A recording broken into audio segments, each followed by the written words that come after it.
All right, now, everybody. Quiet, listen to me. We're going to start a show. Now, some of you people have been with me before. You know it's going to be a tough grind, but we're going to have a show.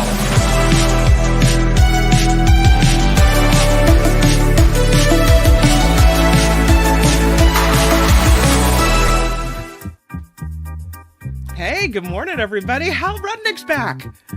Kim, so glad to be back. Thank you for having me. Glad I didn't wear out my welcome. I was afraid I scared you off yesterday. I'm like, by the end of yesterday's show, we're hitting our rhythm.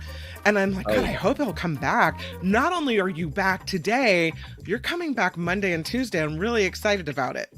You know what? Big shoes to fill, big chair to fill. The man, the myth, the legend, Mark himself. But Kim, you were so gracious and so lovely and funny and delightful as a co-host. So I would be thrilled to rejoin the party. So Mark Thompson is in Washington, D.C. visiting the parents. And so here we are. He will be back next Thursday. Until then, it's you and me and Tony today. Hey, Tony, what's going on? Tony. Oh, all kinds of stuff. We have a duck update.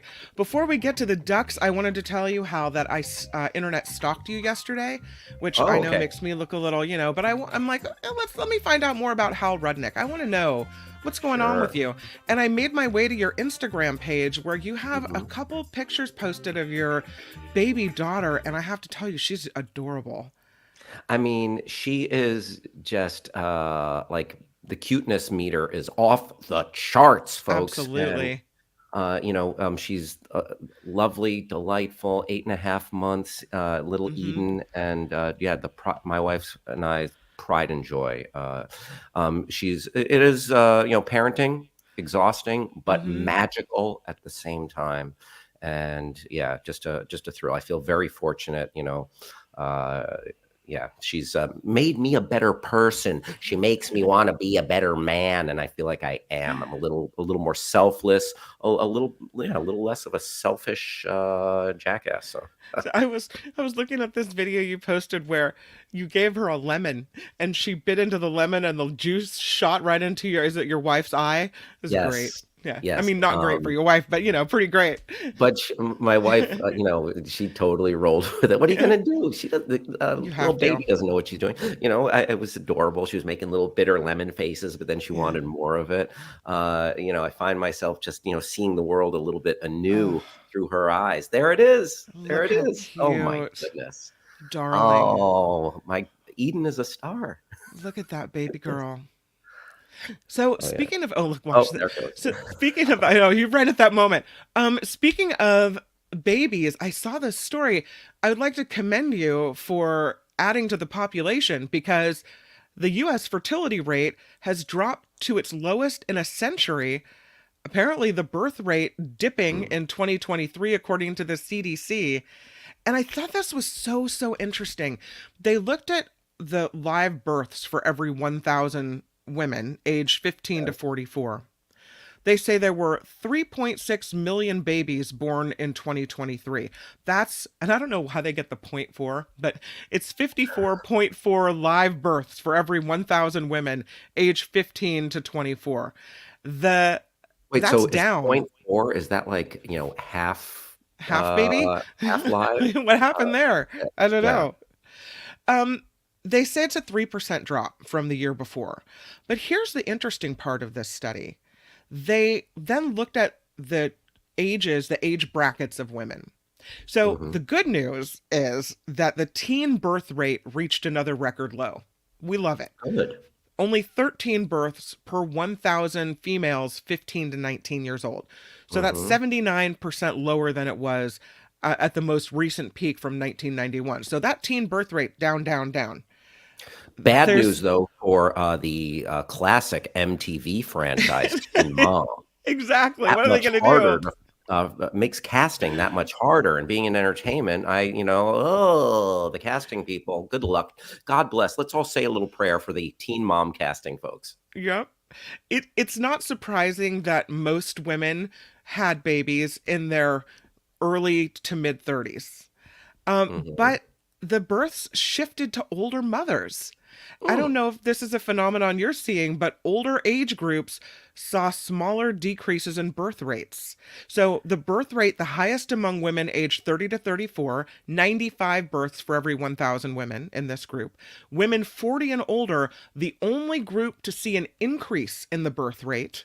Still 13 births, less than 13 births for every 1,000 women, but the decrease there is lower than any other group. So more women, even though, not as many are able to, more women are trying to have babies later. And I think we knew that, but the evidence here suggests that women in their 40s aren't giving up. We're waiting longer. There you go. Yeah, and life has shifted. Many more people are career focused and career minded, and they want to wait till they're stable.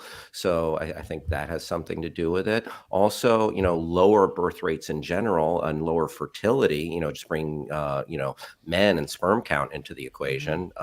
I've never counted my sperm, by the way, but I wonder if the legalization of weed has anything to do with it, because that will cause sperm count to plummet. Also, I wonder if people just see that there is a fresh hell every day in the world. And it's like, I wonder if I want to bring a kid into this world. Yeah. Me, on the other hand, I feel like my daughter helps me shield my eyes and think about a positive future, as opposed to concentrating on all of the death and destruction in the world. Yeah, it's true. Kids help you have a different outlook on things. That's for sure. We have a big birth to announce here on the show. Ooh. Like this is a big deal. So let me backstory a little bit on Tony.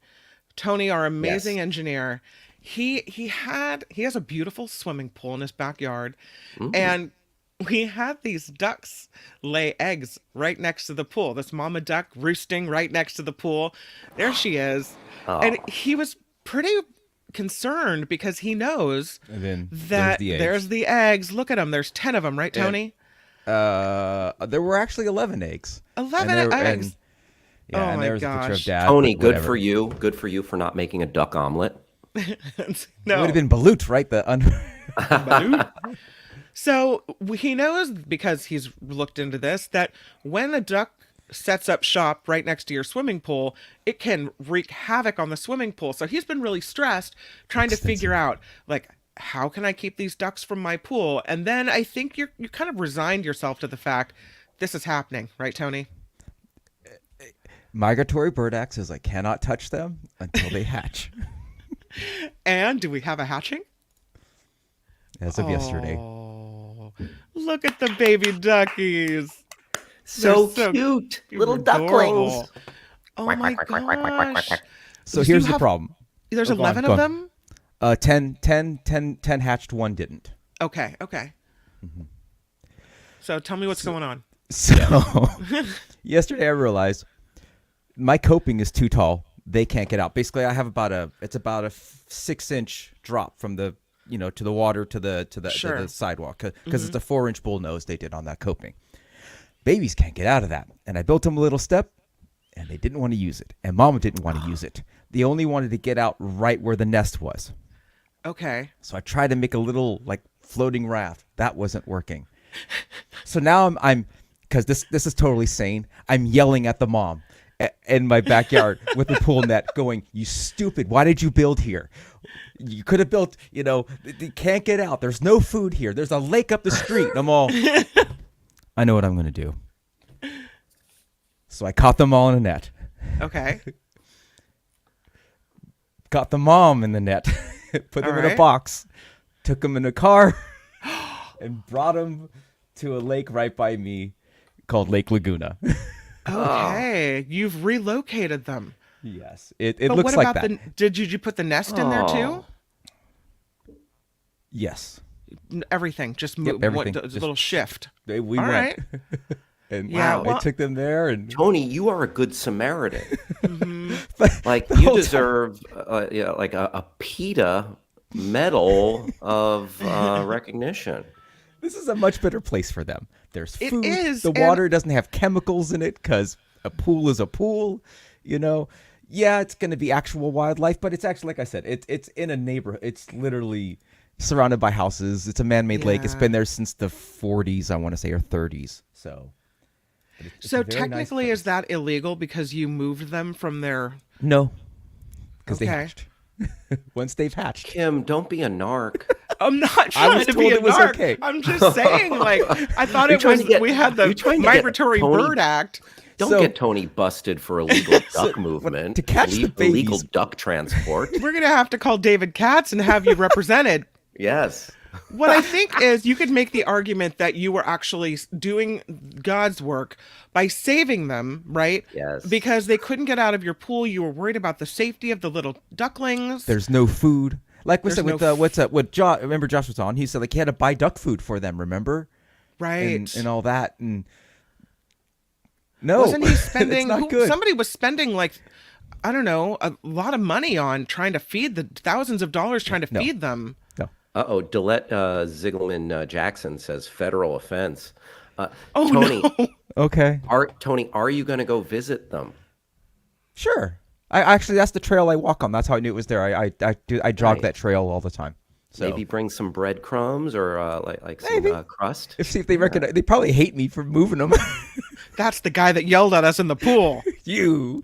But You don't know no, what's but gonna catching feel. the babies was hard enough, and then mom just like flew away. So I'm just kind of waiting and waiting with the babies in the box and the nest in the box, right? And I'm just like waiting for her to come back, right? And finally she comes back because the baby's like, "Hey, babe." I'm like, oh, I just again the guilt. I'm like, Oh, what have I God. done? I have to make this work somehow, you know? Because it's like because mom's gone now. There's a bunch of babies. Oh shit, you know.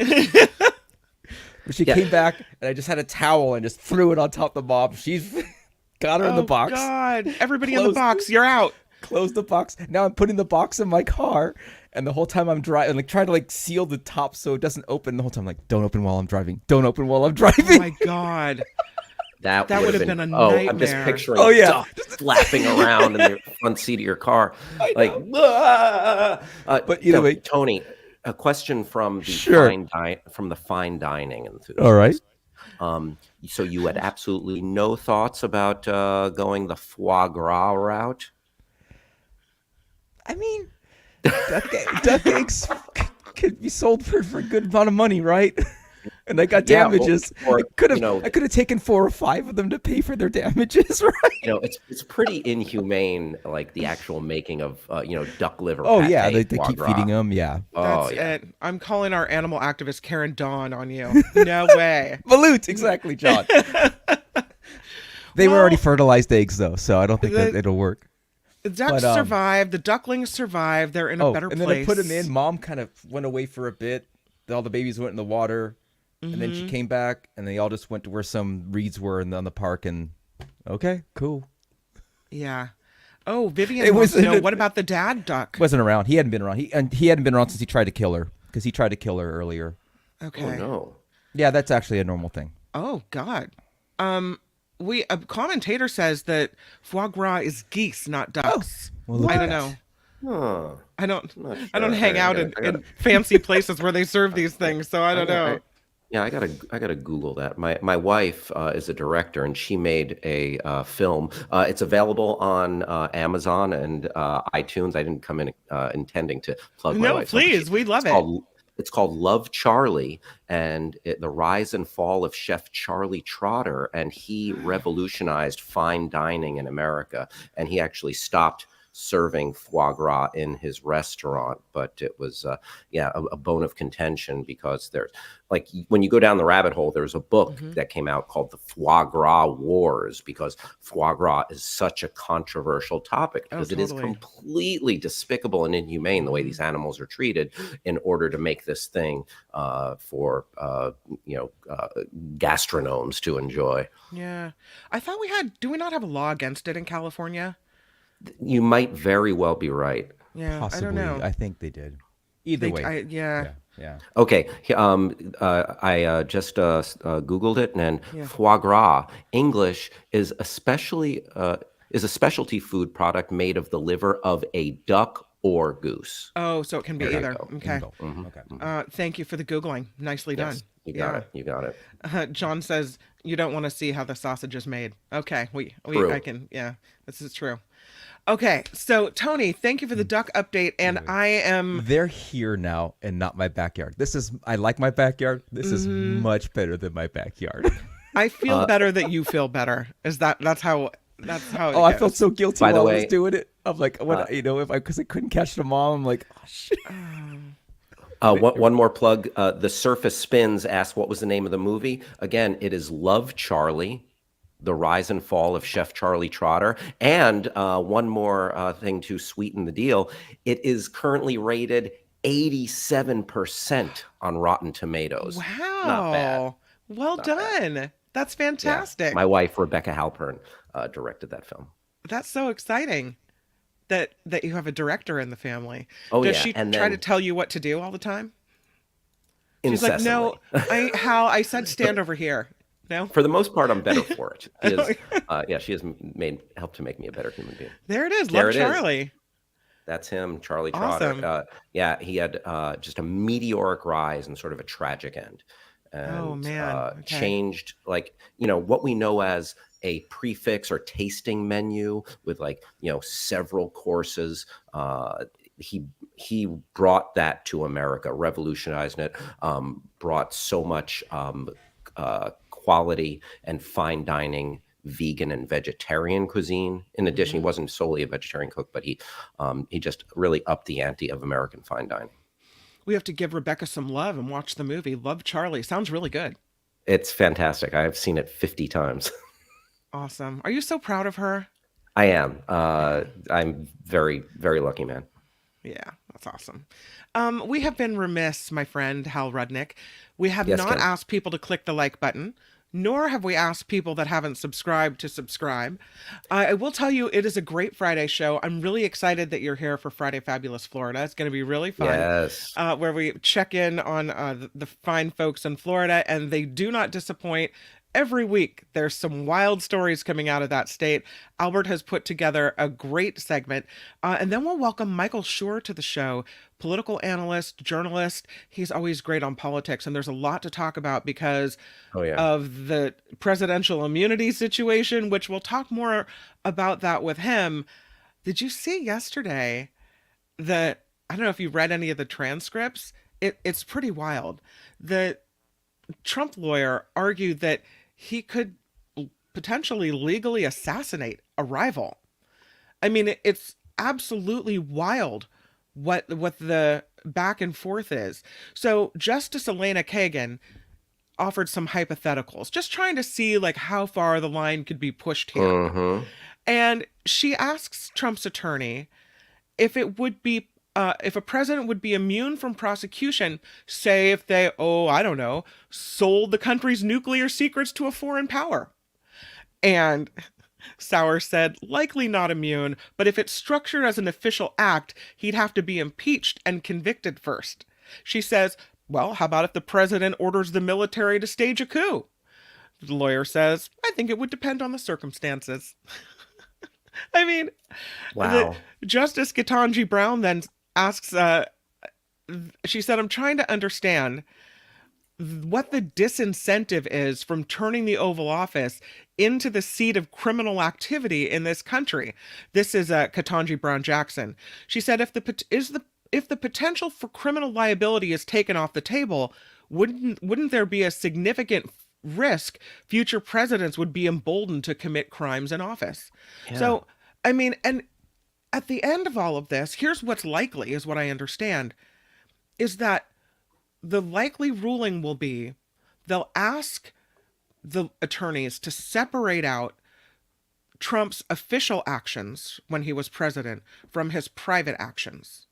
And in doing so, it will then delay the trial in Washington, D.C. for federal election subversion trial, right? Mm-hmm. And that's what they wanted the whole time, is delay. And yes, because they're going to have to look at the official actions from the private actions, that means we won't have a trial that's done by the time the election is held. So I guess Trump won this round. right? He is good at kicking the can down the road. Just run interference. Get up there and just monkey with the wiring like the gremlin on the wing in that Twilight Zone episode. And some of this is just such common sense. I mean, I was we had the great David Katz on yesterday, and we touched on this stuff a little bit, and some of it seems just so common sense. Like when you hear that phone call to Georgia, right? That, like, how much more of a smoking gun can there be? But yeah, I guess a blessing and a curse that we have the legal system, that you can't just say, oh, we think someone's guilty on one piece of evidence. But oh man, if it looks like a duck, walks like a duck, quacks like a duck, it's either in Tony's backyard or it's a duck. I'm still shocked that after that 11,780 votes phone call, there wasn't a knock on the door of Mar-a-Lago and handcuffs coming out. I mean, that should have been instantaneous. The moment we all heard that, wild. It's like, if that's not against the law, what is? And yet here he is still walking around votes? Free. Where do you go find? Right. Exactly. Yeah. Manufacture the votes. Find the votes. We all know what it means.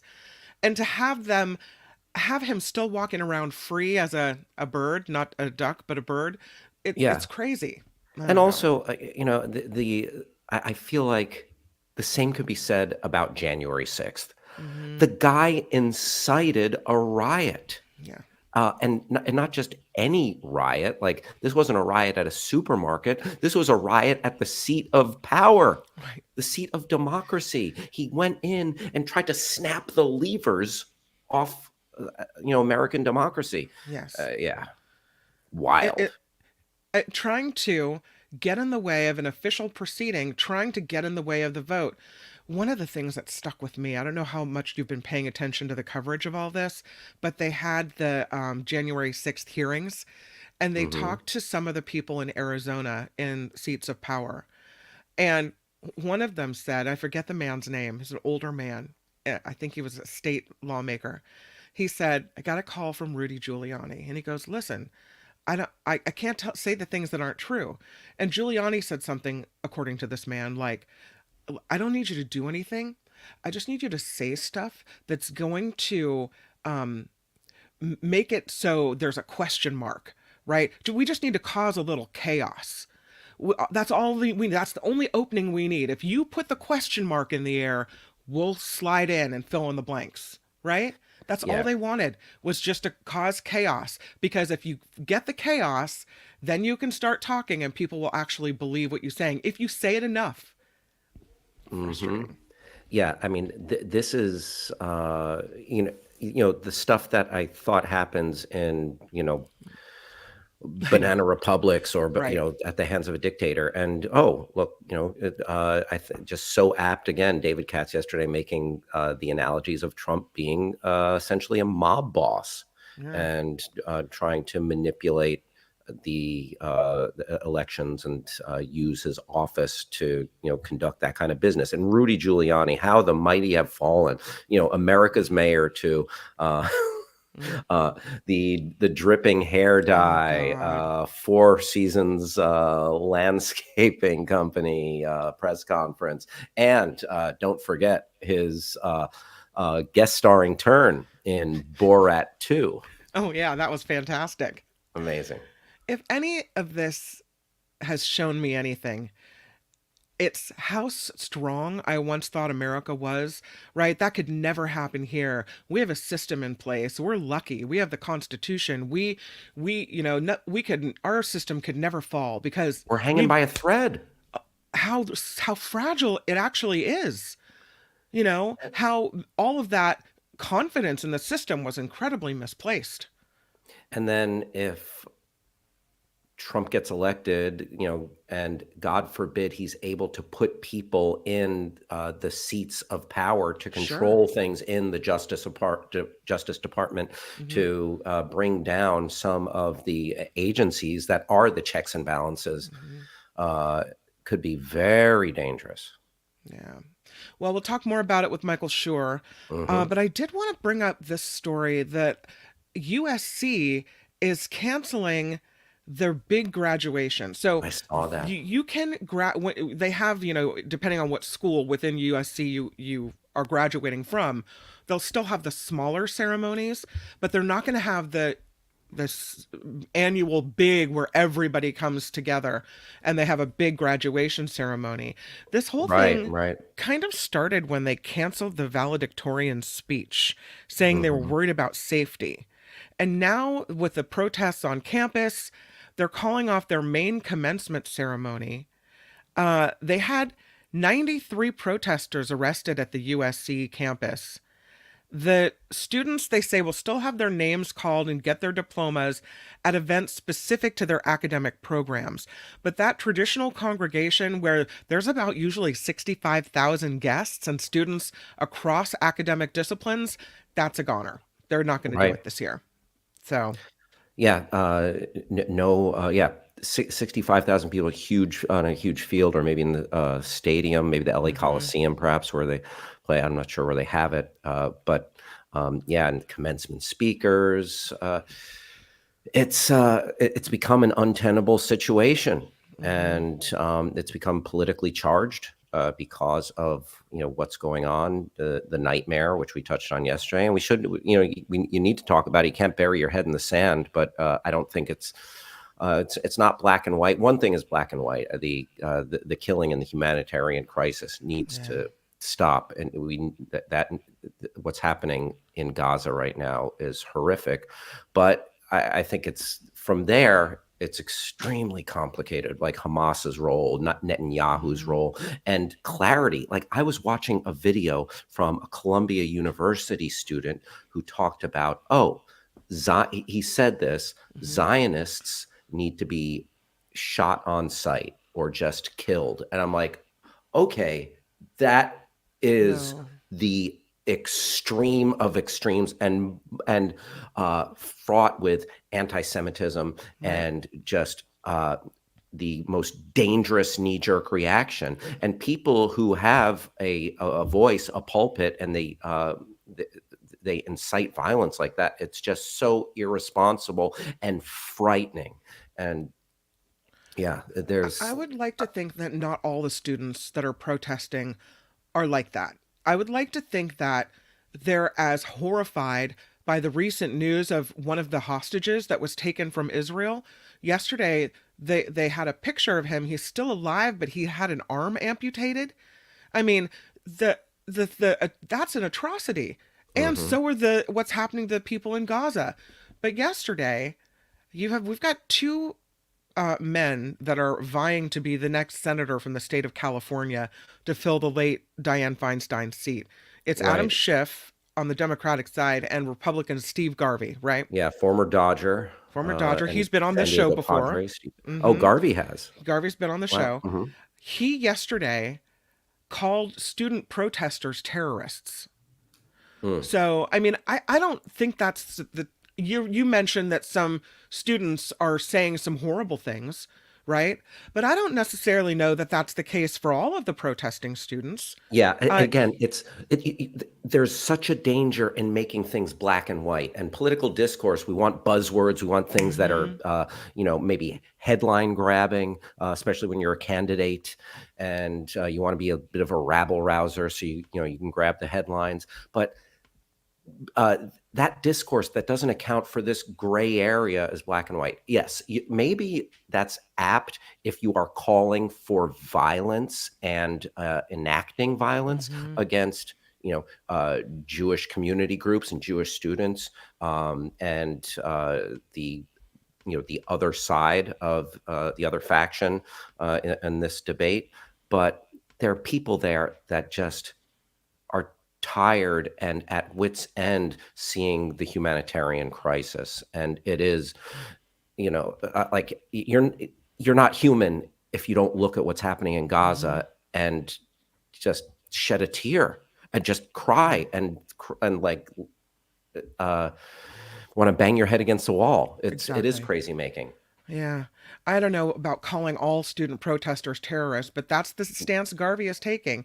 Yeah, So, I think that's a little too extreme. mhm, People forget there's gray area, there's middle yeah. ground. Yes, there are people that are calling for violence and that want to enact violence, but there are Mhm, also people that are just there for peace and stopping the madness of the yeah. humanitarian crisis. And Well, yeah. yeah. It, I don't know how to solve this. It right. it is stupefying, you know? What do you It's say we do a little bit of news, and then we come yeah. back with Florida, lighten it up here on the Mark Thompson Show? I mean, I was about to just get up and go soak my head, but yeah, I think we could do that. Oh, like let's do that. Here it is. It's the news on the Mark Thompson Show. I'm gonna have to have a stiff drink after this, Kim. Maybe a margaritas post show. Yeah, a little Let's do Friday it. margarita, Yeah. Friday margs. On the Mark Thompson Show, I'm Kim McAllister, and this report is sponsored by CoachellaValleyCoffee.com. Yes. In the news, former President Trump is back in court for his criminal trial in New York City. Former National Enquirer publisher David Pecker returning to the stand today for cross-examination by the defense. So Pecker previously the Peck man previously testified about his role in hush money payments to porn star Stormy Daniels and former Playboy model Karen McDougal ahead of the 2016 presidential election. Oh, more of that today. President Biden, I don't know if you heard about this, says he'd be happy to debate Donald Trump ahead of the November presidential election. The president making the comment today during an interview with radio host Howard Stern. Trump, who refused to participate in the Republican primary debates, has posted on social media he'll debate President Biden anytime, anywhere, any place. I So want that's to what he see it. says. We got to see it. Also, people make a big deal about Biden slowing down. He does Hmm. appear as he can appear as a doddering old man, but I think he's probably lost a step, but I think he's a compared to Trump, he's a steady hand on the wheel. I think the old Absolutely. analogy, a comedian had the better line than I did when he said, releasing Trump on democracy. Releasing Trump on democracy is like a horse being loose in a hospital. Oh, God. You just know it's bad. You just know Yeah. bad crap is going to happen. It's like galloping, knocking crap over. And Trump is. I don't think we make enough of Trump beginning to lose his faculties. He's the one that was conflated Nancy Pelosi and it escapes me now who stayed in the race against him from South Carolina. Nikki Haley. Nikki Haley. Yeah. He conflated those two. He has plenty of gaffes. He is not a young man. Just because he has a spray tan and hair plugs doesn't mean that he, has it together. New data shows inflation still on the rise. The Commerce Department says personal consumption expenditures price index, excluding food and energy, rose 2.8% from March of 2023 to March of 2024. On a monthly basis, consumer spending edged up 0.8%. Not what they were looking for. So that's a bummer. No. Again, the economy is really tough to figure out because we were talking about this yesterday as well. So many of the metrics are positive, the job growth, but the impact on just day to day. I was reading something earlier, and it's like, okay, economists can say this, economists can say that, but when you talk to people who are paying rent and buying food, they're going to tell you what they feel, Right. and it's hard to argue with. Yeah. Amazon canceling drone delivery in California. We can't have them fly over our backyard and plop whatever it is we need. The e-commerce giant says it's closing Prime Air delivery in California in order to expand the service in other areas of the country. So Prime Air uses drones to deliver packages to a customer's backyard within an hour of ordering. The service is now only available in select cities in Texas. Amazon hoping to expand soon in Arizona. No word on whether Prime Air will return to California in the future, but so far it's a no-go for California. Did you You ever know, use that? No. no, I didn't even know. By the way, John Mulaney, responsible for the horse in the hospital. A couple of Ah, folks mentioned that in the chat. Thank you, yeah. commentator and Murphy Rowan. But th- there's no like waiting anymore. There's no satisfaction in having something finally arrive. I think we're getting too much too soon. I mean, now I'm the get off my lawn guy, but it's like, you know, I say keep it the way it was. You order something, it takes a few days, or you can order next day. A drone dropping it, I don't know. It just seems bad for the environment. Or maybe it's better for the environment. Is it the electricity of a drone better than the gas being used in the delivery trucks? Oh my gosh, I don't know. The modern technology scares and confuses me. Kim, I just want that Friday afternoon margarita that much more. But it's no, but it seems like we are too deep into the I want it now, I need it now, and if it doesn't Mhm. come soon enough, I'm going to cause a stir. Because the people in these Amazon warehouses, they are working hard enough already. If you got to get Yeah. something out there in an hour, Mhm. jeez, I know. it seems too Want it quick. yeah, it's that whole Too we want quick. it have to have it now mentality. The state Although of I wouldn't mind having my pizza delivered by a drone. yeah. Oh, Kim, have you ever had food delivered by a robot? I have not. They had by the way, they had a pizza place in San Francisco that had a robot delivery. Like the whole thing was a robot situation. They would make it in the van, robots in the back of the van would make your pizza, and What? then the robot would then deliver the pizza to your house. I think Um, the business fell apart. It didn't do very well. Here's Have who you? delivered my lunch last weekend. I don't know if you could see that. See this Oh, little look at that. droid? We have these Yeah. droids that roll around the streets in Los Angeles, and what happens is, if you can see it, it's like a little it's like a little compartment, and once you type in the code for that you have, or you scan, I Sure. forget exactly. It unlocks. You open it up, and you take out the bag, and yeah, and all of the little robots, all the little droids, they have names. That's It's so weird. it's kind of cute, but it's also very weird. And I believe they have remote control drivers, Mm-hmm. and like if they're coming towards you on the sidewalk and you're in its way, it'll Yeah. stop and be respectful. It is not capable of having a conversation, but yeah, it's like Wall-E. I got my lunch delivered by Wall-E. That's really cool. And also, okay. So The is it like a future little is cooler here. inside or like a little warmer inside?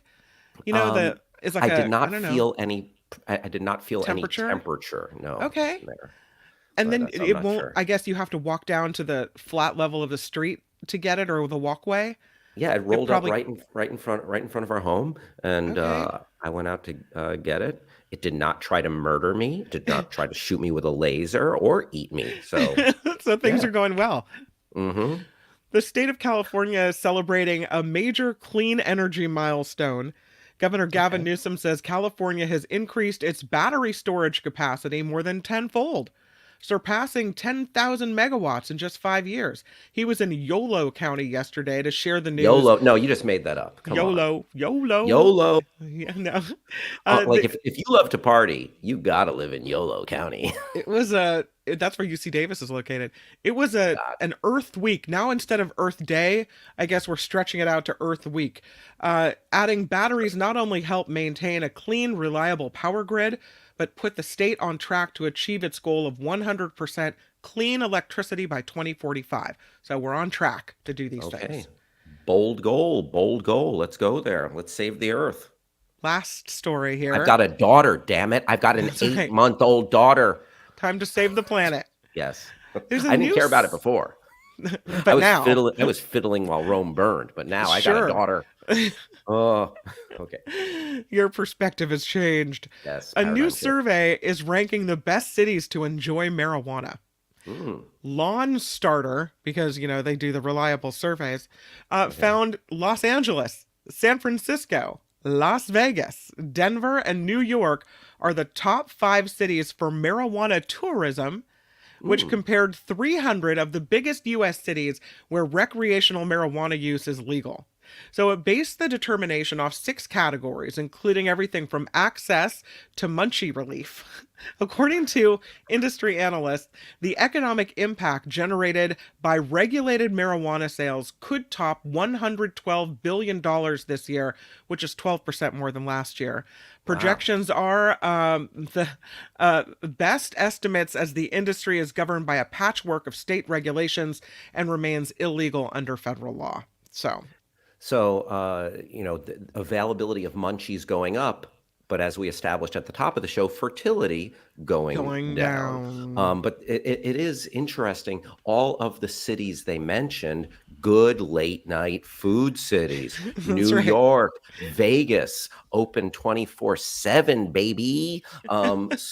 Spark it up. And Kim, let me put you on the spot here. What is your go-to comfort snack food if you weed smoke or not, like you want to just like be bad? What do you like? I don't really partake of the weed, but I do partake. I'll dabble once in a while. I will dabble once in a while.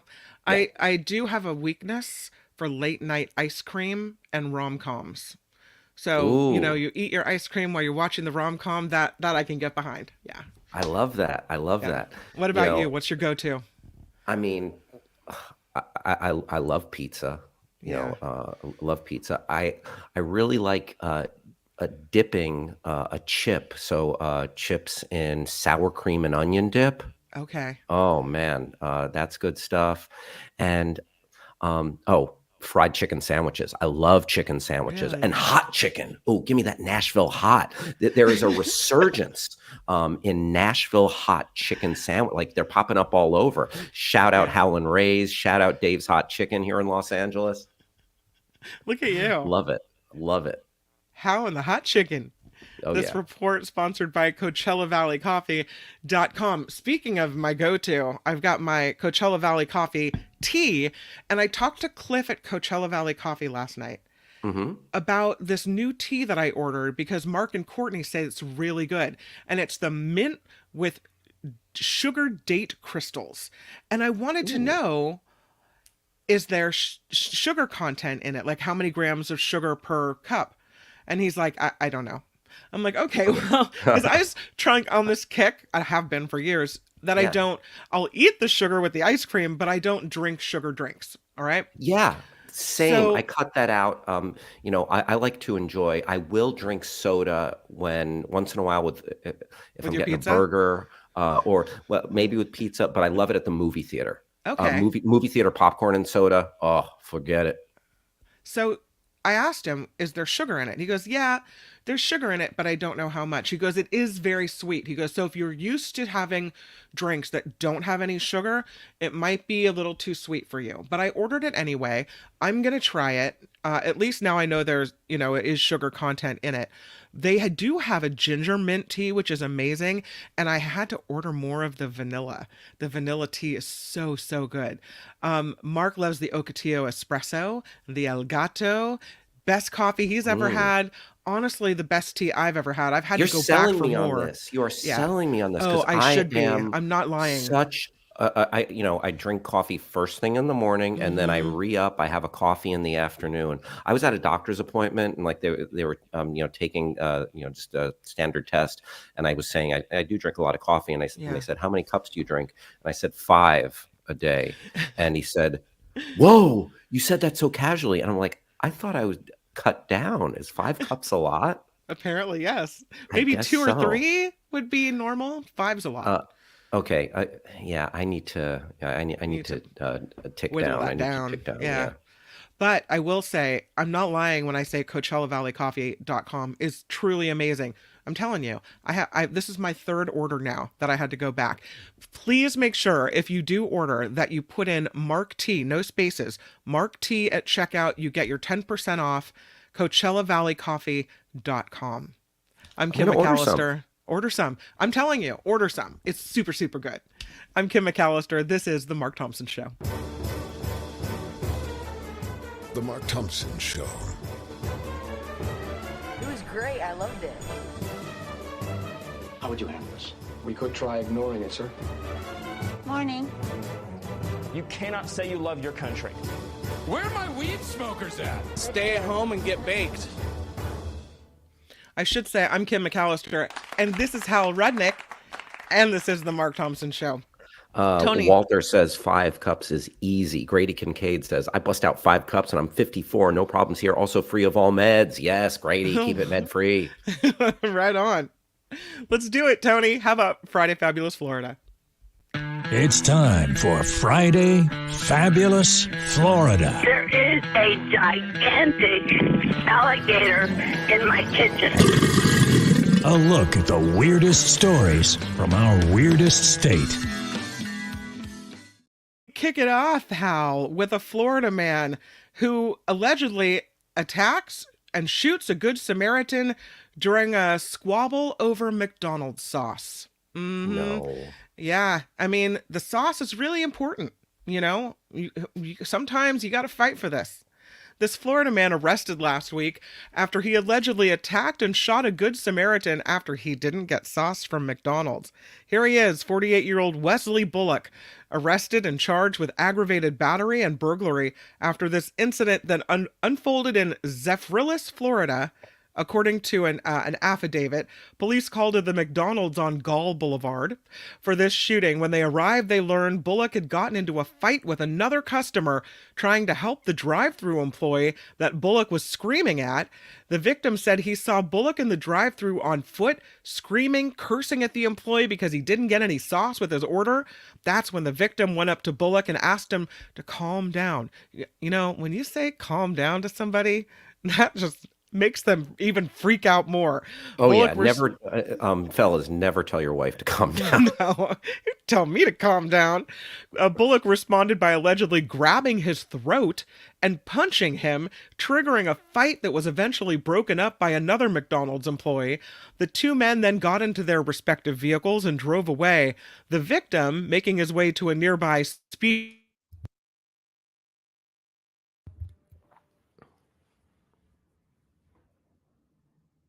gun that he pointed, allegedly, at the man's forehead. Bullock pulled the trigger, allegedly, but the gun did not fire. That according to the affidavit. Moments later, Bullock allegedly used the gun to hit the man in the head, causing a deep gash. He then re-racked the gun or took the safety off and pointed it at the man again. All of this over sauce at McDonald's. Crazy. The victim said it was at that time that he grabbed the pistol and fought Bullock for control over it because he was in fear for his life. The victim said, I thought I was going to die. So the fight over control of this gun revealed an injury on the victim's hand, which was caused by Bullock allegedly biting his finger. Bullock is also accused of firing a shot, causing a bullet to strike the man's pinky finger. He was able to get the gun away from Bullock, put it in his car, leave the gas station, and call police. Okay, first of all, firing a gun at a gas station, probably never a good idea. Right? Yeah, things blow up, go boom at gas station. Getting shot in the pinky finger like that, like Kim, if you had to get shot, where would you want to get shot? I'm going pinky toe or pinky finger. This is good. Pinky right? toe or pinky finger, maybe the buttock. The buttock. Also, the McDonald's was on, I think you said Gall Boulevard. I mean, this gentleman had some gall, causing such a stir about the sauce. And there's only one sauce that I think might be worthy of this type of struggle. And I don't agree with their politics. But Chick-fil-A sauce, it is manna from heaven. It is the nectar of the gods, Kim. Have you had the Chick-fil-A sauce? No, homophobic chicken. I haven't been. Yeah. So I do have to reconcile that because I am an ally and F homophobia. But that sauce. For dipping. Like if I didn't get Chick-fil-A sauce, I would have, and I'm on my way home driving and there's no sauce in the bag. I would make a U-turn and head back there. I don't know if I'd be so irate, but right. I Papa needs his Papa needs his sauce. So but this is crazy. We've been rating the mugshots on the Mark Thompson Show mugshot rating scale. I don't know what you give that guy's mugshot. It's a pedestrian mugshot. You know, I'd give him middle of the road 5. He does look like maybe he got punched in the right side and the left side of the face there, so maybe a little swelling there. So maybe 1 more point. I might give him a 6. But have you ever seen? I mean, you're not a dirty old man like I am, so I don't know if you've seen the Instagram account Mug Shotties. No. Mug Shotties. It's like this guy has culled together all of the attractive women who have been arrested and have mug shots. It's a fun, weird. Now I have to look it up. I'm kind of afraid to, but I kind of need to. Listen, as someone who used to enjoy dating crazy, I know that's ableist and not PC to say. But, I've dated a few women who have been, a little unstable. On purpose? Oh, this is the mug shotties? Wow. I mean, wait, go back to that woman with the Joker smile. Yes. There she is on the far right. Yeah. Oh, that is my dream girl right there. Goodness. I will be her Harley Quinn. All right, let's go to the next story. Florida woman spits on deputies, violently bangs head on the patrol car. This is not a good scene, Hal. This is not a happy day in Florida. This happened in Tampa. Florida woman, who deputies say is highly intoxicated. I'm willing to bet my lunch. There's alcohol involved.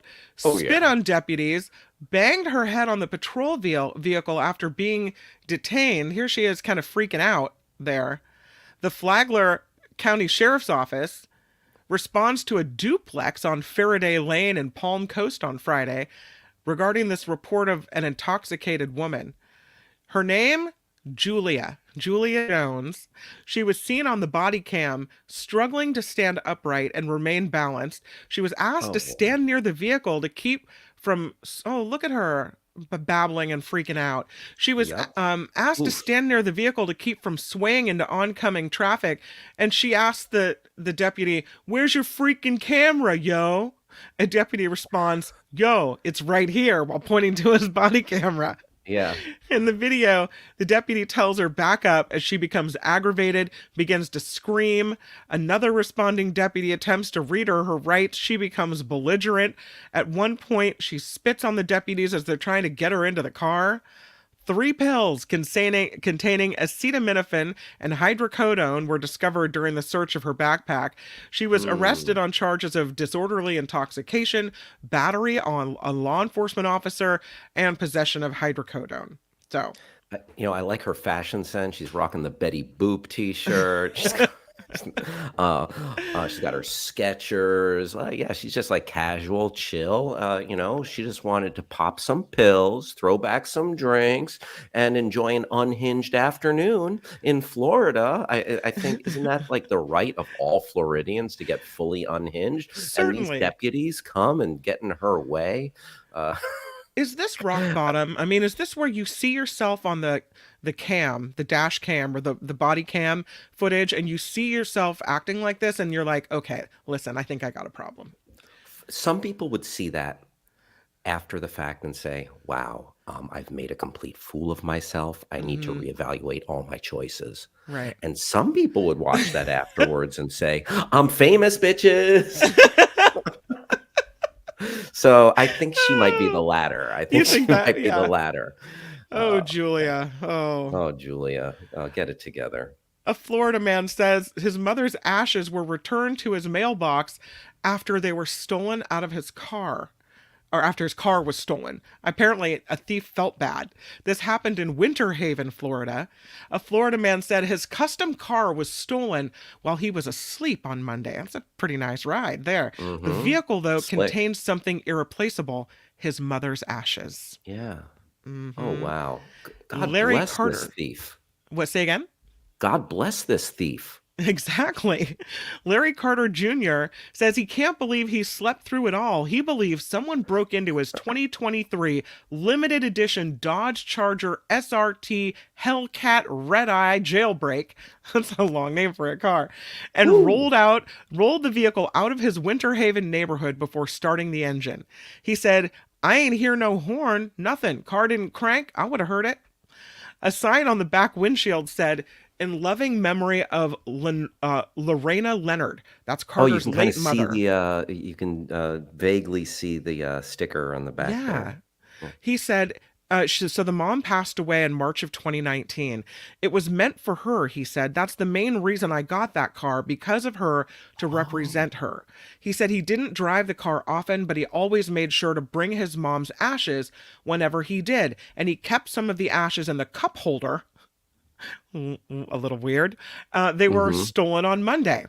He immediately reported the car theft to police and called again Tuesday morning after he found his mother's ashes hanging out of his mailbox.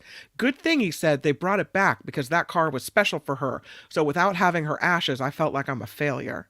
Wow. He said he worked to preserve the evidence by using a shirt to close the lid of the container holding the ashes because he didn't want to put his fingerprints on it.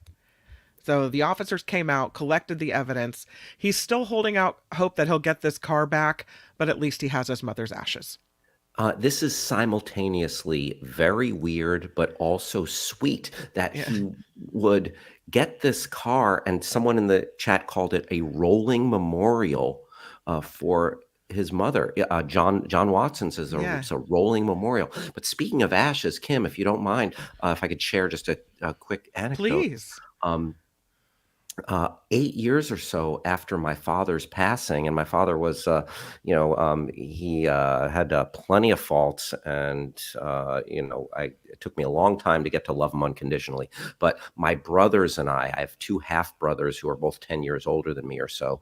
We made a pilgrimage with my father's ashes 8 years after he passed to sprinkle them at the baseball stadium where his favorite baseball team and mine, the Minnesota Twins, play. So I'm kind of admitting to a crime here today that we sprinkled some of my father's ashes at Target Field in Minneapolis, Minnesota. And there was such a feeling of fulfillment and bringing like his dream to fruition. So this guy with the purple car, someone in the chat pointed out that it might be a Prince tribute, but it was the ride that, I guess his mother longed for. And it's kind of beautiful. Yeah. And it gives you a little hope that, in the Bible, they talk about the good thief. Maybe this is a good thief, stole the car, but returned the sentimental item. Or maybe the thief was just like, I can't be driving this ride with these ashes in here. What is this? So. Yeah, is this ride haunted? Yeah. All right, let's go to this story because it's not a Florida Friday Fabulous Florida without a gator, right? This Florida man wrangles an 8-foot-long alligator with his bare hands, and he's not wearing any shoes. This is Florida. A Florida man took on a large alligator that was disturbing the peace in downtown Jacksonville's neighborhood over the weekend, and it was all caught on camera. The video shows Mike Dragich had no tools. Look at him there. No tool. Whoa. Oh my gosh. He had no tools, just his bare hands when he went up against this 8-foot gator. Showing it off in the middle of the street. This can't Even be the police are there. They're like, all right, pal, you go ahead. He's not the first time he's ever done this. I guess not. He seems pretty confident. I would first of all, I would not do this unless I was wearing like a mesh, like chainmail suit and steel-toed boots. This guy's doing it in bare feet, but he knows how to go. He knew how to approach this thing. He, according to what we're hearing and seeing here, emerged unscathed. So. Video shows he's the hero that Florida deserves. Well, I will say this man, again, his name is Dragich, Mike Dragich. He's an MMA fighter. also known as the blue collar brawler. There you go. On social media.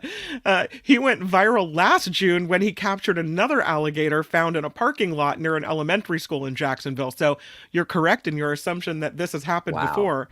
He said he was pretty built there. Welcome to the gun show. He said the recent incident was one of his wildest catches yet. He was running toward the cops and a crowd of people, and everybody was screaming, describing the recent encounter. He said he was actually attending a hockey game with his family when the Jacksonville Sheriff's Office alerted the Florida Fish and Wildlife Conservation Commission about the nuisance reptile, and he was dispatched because he is also a licensed alligator trapper. But in he comes with no shoes, like just his shorts and his bare hands, and boom, gets that gator. So, Kim, I think there's one thing you've learned about me in the past few days knowing each other, that I like to come here and bring conspiracy theories. And here's my conspiracy. Everywhere an alligator shows up recently in Florida, this guy is there. Maybe he is bringing the gator and then doing it for his own MMA career publicity. I'm not trying to call this guy out because I would not like to meet up with him in public, but I wonder. I have not, he's there a little too often. Okay. He might be dropping the gator and then, there's a gator here. Maybe this is just the way dudes in Florida act. Maybe it might be the best way to impress the ladies, impress a partner in Florida. Well, we have to pick a favorite, Hal. Here's the choices to recap it for you. A Florida man allegedly attacks and shoots Good Samaritan during a fight over McDonald's sauce. A Florida woman spits on deputies, violently banging the head against the patrol car. Not a good look. And the Florida man says his mother's ashes were returned to his mailbox after his fancy car was stolen. And the Florida man wrangling an 8-foot alligator with his bare hands, not even wearing his shoes. What's your favorite? Chat, sound off. What do you like, chat? Okay. I got to think, what is the most special, the most Florida? So I'm going to eliminate the gator because, gator is quintessential Florida, but it's a little bit common, a little bit pedestrian. Okay. And not just because he was walking in the street, pedestrian. I'm going to eliminate the woman who was drunk and spitting on the police officers. I mean, that's just a night out in any town. Okay. So I'm eliminating that one. So it comes down to Ash's return in the car and shooting someone over McDonald's sauce. Right. And, the ashes in the car there was a sweetness to it that they returned the ashes to me. I don't know, it connected to me emotionally. So I'm going to eliminate that because it's too kind and nice. And most Florida is shooting some son of a bitch over McDonald's sauce. That is too Florida. That is so Florida. That is the most Florida of the day for me. How with the McDonald's sauce? I'm going to buck your trend and I'm going gator. That gator guy with the no shoes and the wrestling the gator, like I'm strangely repelled and fascinated all at the same time. I'm going for that one. You ain't what do you wrong, think, Tony? Kim. That is quintessential Florida. I mean, yeah. Yeah, it's a agree. It's like, MMA Florida guy taking on a gator. Yeah, it just got to be. You pick gator, but I agree completely with McDonald's shooting over sauce. Oh yeah. So did we do a quiz in the chat, a poll in the chat for this today or no? Ooh, sorry. No, we didn't do it. It's okay. No worries. I know Albert usually does that. So sorry we didn't about it. Sorry, but no. Blame It's the filling okay. guy. We had some great stories today. That is Friday Fabulous Florida. Woohoo. This has been Friday Fabulous Florida. There is a gigantic alligator in my kitchen. Y'all come back now, here. Yeah, Julie agrees with me. That was hot. Like that wrestling of the alligator. I'm disgusted and like, at the same time. I don't know. Listen, he was a buff dude who knew how to handle himself around a gator. So it's the truth.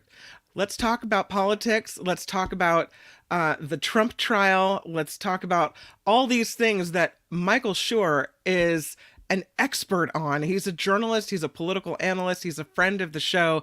And as Mark likes to say, he knows more about politics than we ever will. It's Michael Shure, everybody. Hi. Hey guys, how are you?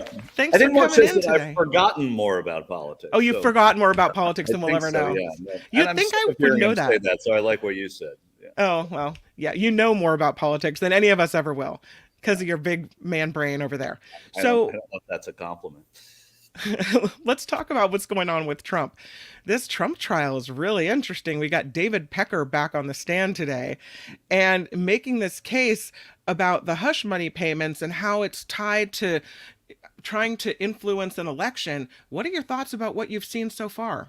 What I've seen, obviously, is a reporting from people who are in the courtroom, as well as the sketch artists who come on television in the evening to talk about it as well. I think that what you can make of this, first of all, there's the bottom line. And the bottom line is that with Trump in court all day long, the political hurt is real. It means he's not in Wisconsin. It means he's not in Michigan. It means he's not in Pennsylvania. He's not in Nevada and Arizona and Georgia. And that doesn't help the nominee. So forgetting what the result of this trial is, because I don't pretend to know all the legalese. And look, the prosecution has been putting the case on so far, and the defense is going to be a strong defense, and people who are happy about what David Pecker is saying and the way it's going against Donald Trump in a week or two will be saying, oh, I'm worried that Trump's going to get off because of what we're hearing about what his defense is, as it always happens in a trial. I think a lot of what you're hearing from David Pecker, though, is exactly what the prosecutors want this case to be about. And in terms of whether or not this was interference in an election, they have made what seems to me to be a compelling case over this, and that's not going to help in terms of whether or not he is convicted. It seems like a jury is hearing it would hear it in the same way, but that's why there are 12 of them, and not all of us hear it in the same way. So, I would say that the biggest political impact thus far is that the nominee of the Republican Party can't campaign, and we know more about what happens. That right now is the bottom line. Would you say, though, it's kind of this constant campaign where he might not be able to stop on campaign trails, but that, the news is on him every day? We're like, what happened at the trial? What do the pictures look like? What do the sketches look like? What's he saying on the courthouse steps? It's like free attention, really. That's a good point, Kim. But what I would say is that it doesn't, that presumes that everybody is paying close attention to this. It also, and I've had this debate with people, including Mark in texts, about whether or not there should be cameras in this courtroom. Yeah. I think the fact that there are not cameras in this courtroom helps Joe Biden. I think it helps because you don't have Donald Trump out there and the people, you get Donald Trump for 30 seconds on the way out of court every day, right? But the people who are part of the, you have to say, excellent spin machine on the right, the people that are able to tell those stories are not able to do that, because they can't say, look at what they're saying about Trump, look at the victimization, look at the lying that's going on, because nobody knows what's happening here. So to that end, I think that it hurts him, because while he is in the news and people are paying attention to it, people are paying attention to protests on the lawn of Columbia, and people are paying attention to Ukraine funding and Mike Johnson, and people are paying attention to the NBA and the NHL playoffs. So there's stuff that is distracting everybody as well. So there isn't this concentration on Trump, and you don't have footage to go back to and show over and over and over ad nauseum. So I think that hurts Trump. Michael, if I could ask, and great points, by the way.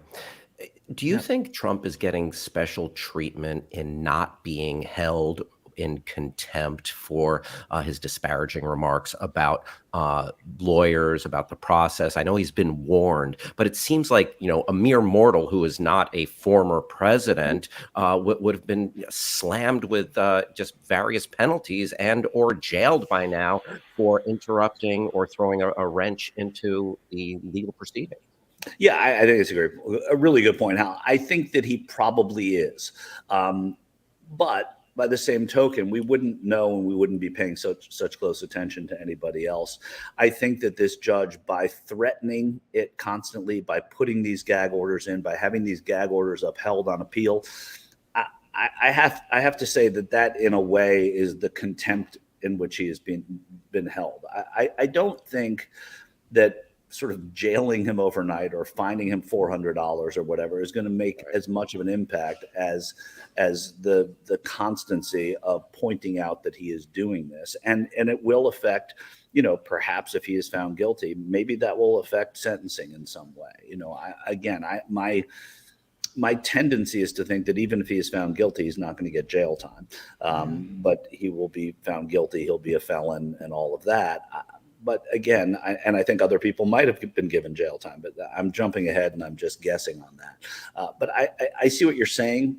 I agree with what you're saying, but I also think that there's something that isn't quite as normal when whatever we think of Donald Trump, he is a former U.S. president. When they're on trial, there's something different about it. You mentioned that you think it behooves President Biden not to have the Trump trial broadcast.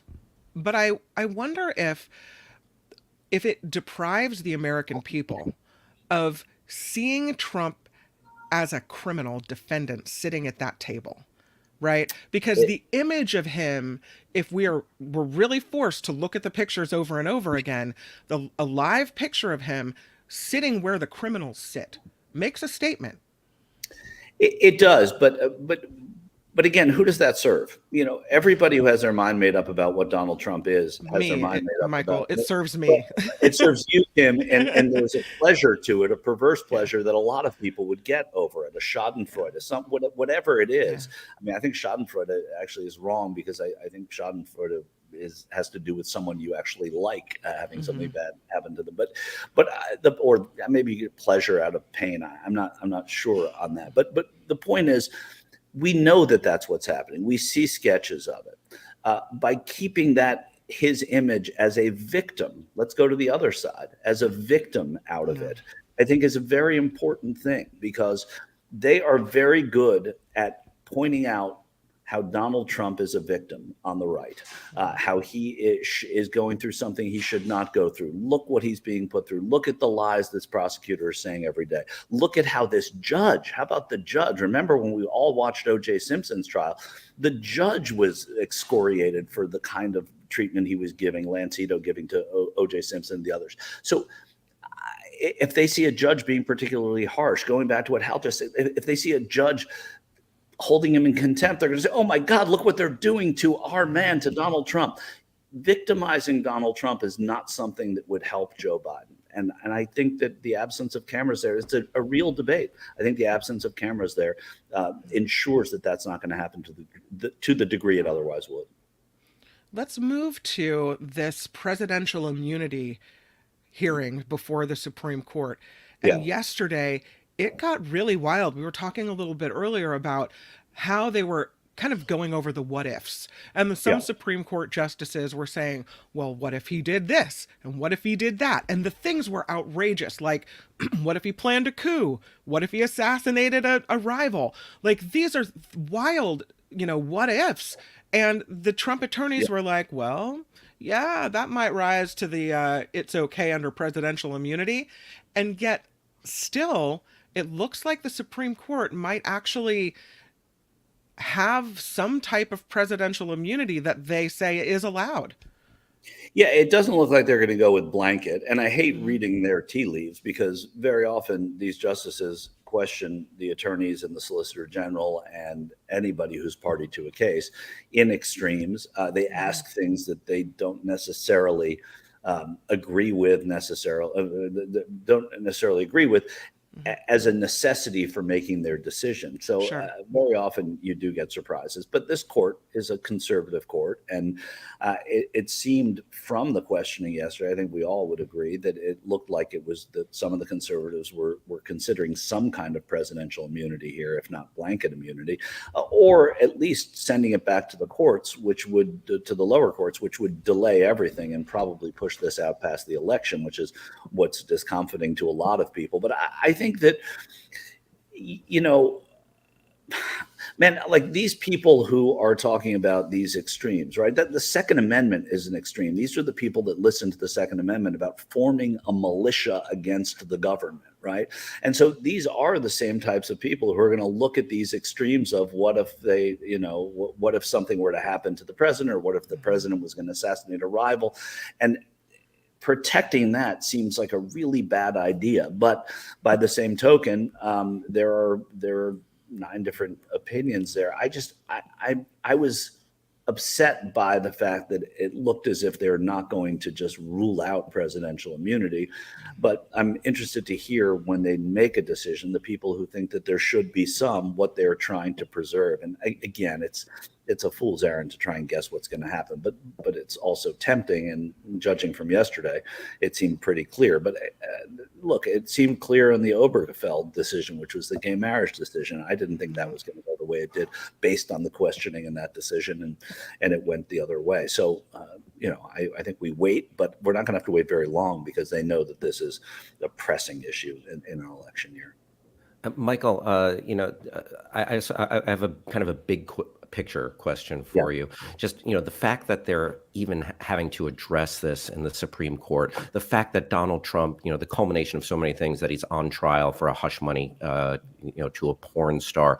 I remember the good old days when Howard Dean got in trouble for screaming, when Gary Hart was, pictures came out when he was on the boat, monkey business, Donna Rice. Like, do you think we can ever put the genie back in the bottle and get to a more civil political discourse, or is it only going to get wilder and weirder? Well, I know I'm asking you to predict the future. But. Yeah, I think they're different, right? I mean, as a society, we've become, look, we fancy ourselves to be very puritanical, and we always have forever, but we are not that in America, right? I mean, maybe there are pockets of Utah where we are, but that's about it. And even they're not really. So I think that when you look at where we've come, and we'll go to Gary Hart particularly. I mean, if you think about Bill Clinton hemming and hawing over inhaling or not inhaling, Gary Hart being caught on a boat, what we accept now is very different. Also, what the other side accepts is very different. So the right has permitted all of this, yet they're the ones that are the family values party historically, but they've permitted Donald Trump to run roughshod through all the rules that they had set up for so long. Not only that, to win evangelical Christians, right? And to win them by a lot in 2016 and 2020. So will we ever put the genie back in the bottle? Putting the genie back in the bottle means taking some progress away, taking away the idea that, you can't smoke weed or have smoked weed or anything like that. But you remember George Bush, he seemed to have evaded, George W. Bush seemed to have evaded military service. He had a DUI, if I'm not mistaken. And he, and that didn't seem to matter. He had I think a avowed drug problem. Barack Obama, we should say, in his book after his presidency, and I may be wrong about that, but I think it was his book after his presidency where he admitted to having used cocaine or tried cocaine in college. All those things which would have excluded them from the presidency at any turn have become more acceptable. So if you put the genie back in the bottle, which never happens, nobody can ever do that. I think it takes us backwards a little bit too. And the hypocrisy, though, would be something that would be nice to erase, because there's a real hypocrisy that was then, and now it's being accepted on the right with this guy for some curious reason. But I think when he goes, a lot of that goes with him too. So I was texting back and forth with Mark last night. We do every night because we talk about the thumbnail, the picture that we use for the show, and etc. He said that High Court's ruling is likely to require lower courts to separate out Trump's official acts from his private ones. And he goes on to say that means that if that happens, it's a stall. It won't happen by election day. It means the delay is successful, and it means basically Trump won this round because that's what he was after, is a delay. Would you agree with that? I mean, yeah, but I wouldn't, not with an exclamation point. I mean, I don't think it's a win to have the nominee of your party possibly convicted in New York and having to consistently be facing all of these allegations, these delays, these judicial decisions that are going to come out of lower courts, having to go back and appeal, not to mention that there are other cases. I mean, this is baggage in an election year. So did he win? Yeah. But I mean, also, in a sense, if he were to win in November and then he become president in January of 2026 or 2025, that the next day, a Democratic House could impeach him with good reason for being a felon, for doing all of these things. So there's a lot down the road that I think the election is impacted by this in whatever way it could, whether he's convicted or not. They're the people that are diehard, tried and true, the people that I immerse myself with on the campaign trail outside his events. They don't care what comes out of this. So he's not going to lose those people. And independents, you'd have to assume, I always say they're overplayed because I don't think there are that many of them that are waiting to decide on Donald Trump. But if there are, that this is, no matter what, a strike against him, because there's a constancy to it. So yeah, is it a win for Donald Trump? Yeah, he's not going to have to stand trial and be off the campaign trail as much if in fact this is what happens. But by the same token, it's going to be the background music to an entire summer of campaigning. One thing I was fascinated by that came out of this hearing yesterday is this, and this is Sotomayor. She says, if we say that a president can't be included in a criminal law unless explicitly named, then that would bar the Senate from convicting him for high crimes and misdemeanors, because that means he's not subject to the law at all. She says, if he's not covered by criminal law, then he can't be impeached by violating it. So she calls it a catch-22, where Trump lawyers are saying, listen, if a president commits some violation, there's a system by which impeachment and conviction, right, that would be the way. But she says no, because if he's not covered by criminal law, then he can't be impeached by violating it. So that doesn't work.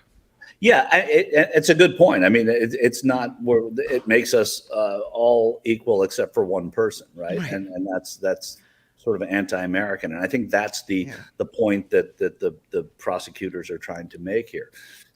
Whether or not Sotomayor convinces anybody of that, I don't know. But no question that she's right about that. I mean, that's what this sets up. And there are people on the conservative side who think that's a good thing. But I promise you, if it was Barack Obama or Bill Clinton in this chair and not Donald Trump, it would be the opposite. And that's the politicization of the court that's happened. And that, going back to what Hal was saying before, that may be a genie that should go back in the bottle, but I don't know if that will ever happen. Do you think Biden is doing enough as far as publicizing and talking about Trump's legal troubles, or do you think he's just being showing a little too much reservation there and respect for the legal process, letting it play out? Or should he be spiking the football more?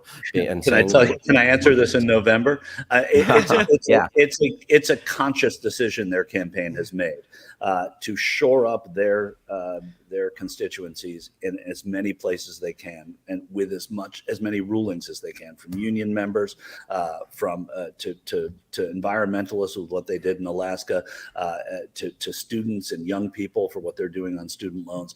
So they're trying to do the positive thing and let the other thing do its own damage. And so I don't know the answer. My tendency is to think that it can come up when it comes up, but if that's the whole tenor of the campaign, I think that's a juvenile way to run a presidential campaign, and I think it's sort of below the president himself. He's going to have enough surrogates out there doing it I think that it's probably, if I were in the room and they were asking me what, to vote, whether should we talk about it or not, I would say, no, let's do the stuff and let's talk about what we're doing.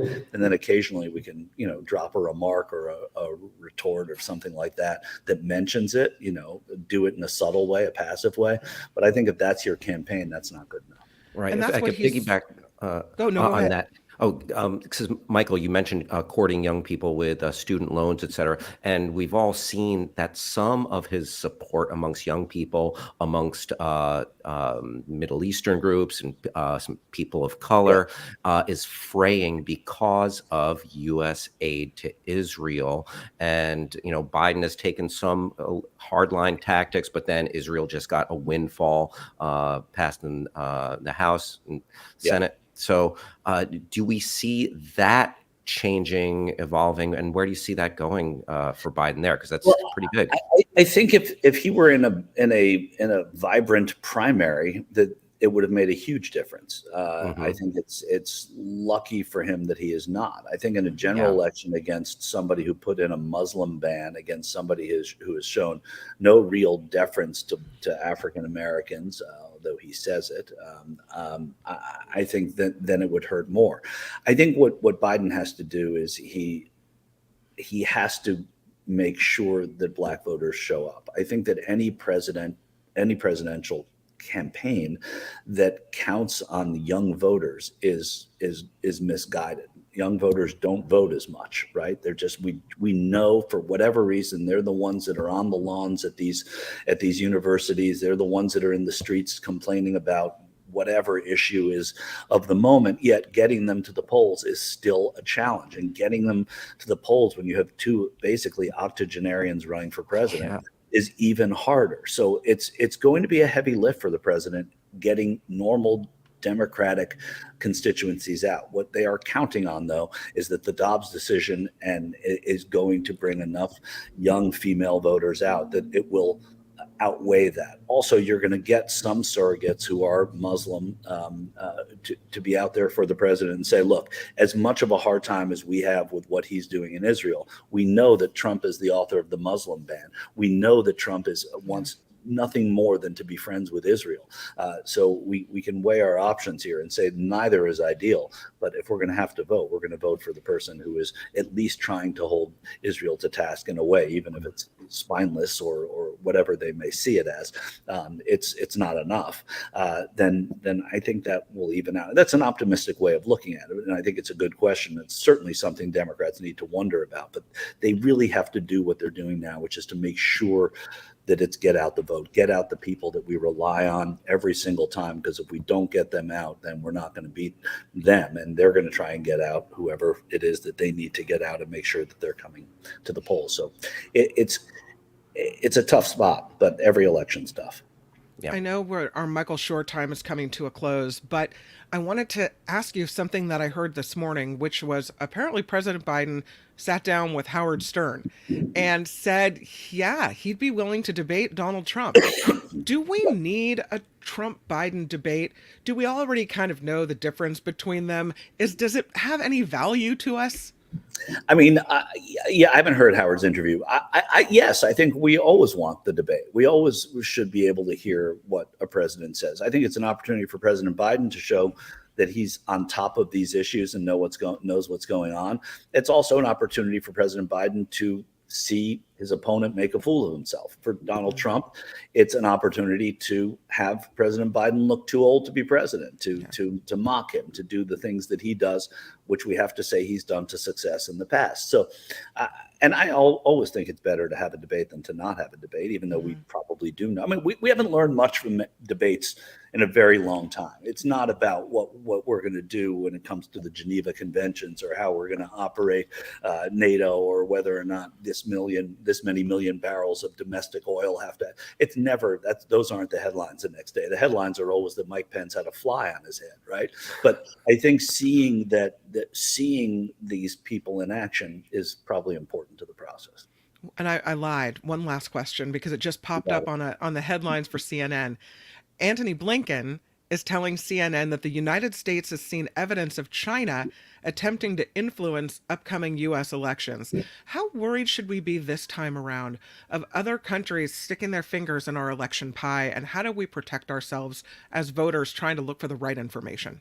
Okay, you are asking the wrong guy, but I think that we should be worried in increasing ways now because of AI, because of how easily manipulable these systems are, Right. and it's both a political thing. I think Democrats needing to look strong against China when Republicans say that they are in bed with China.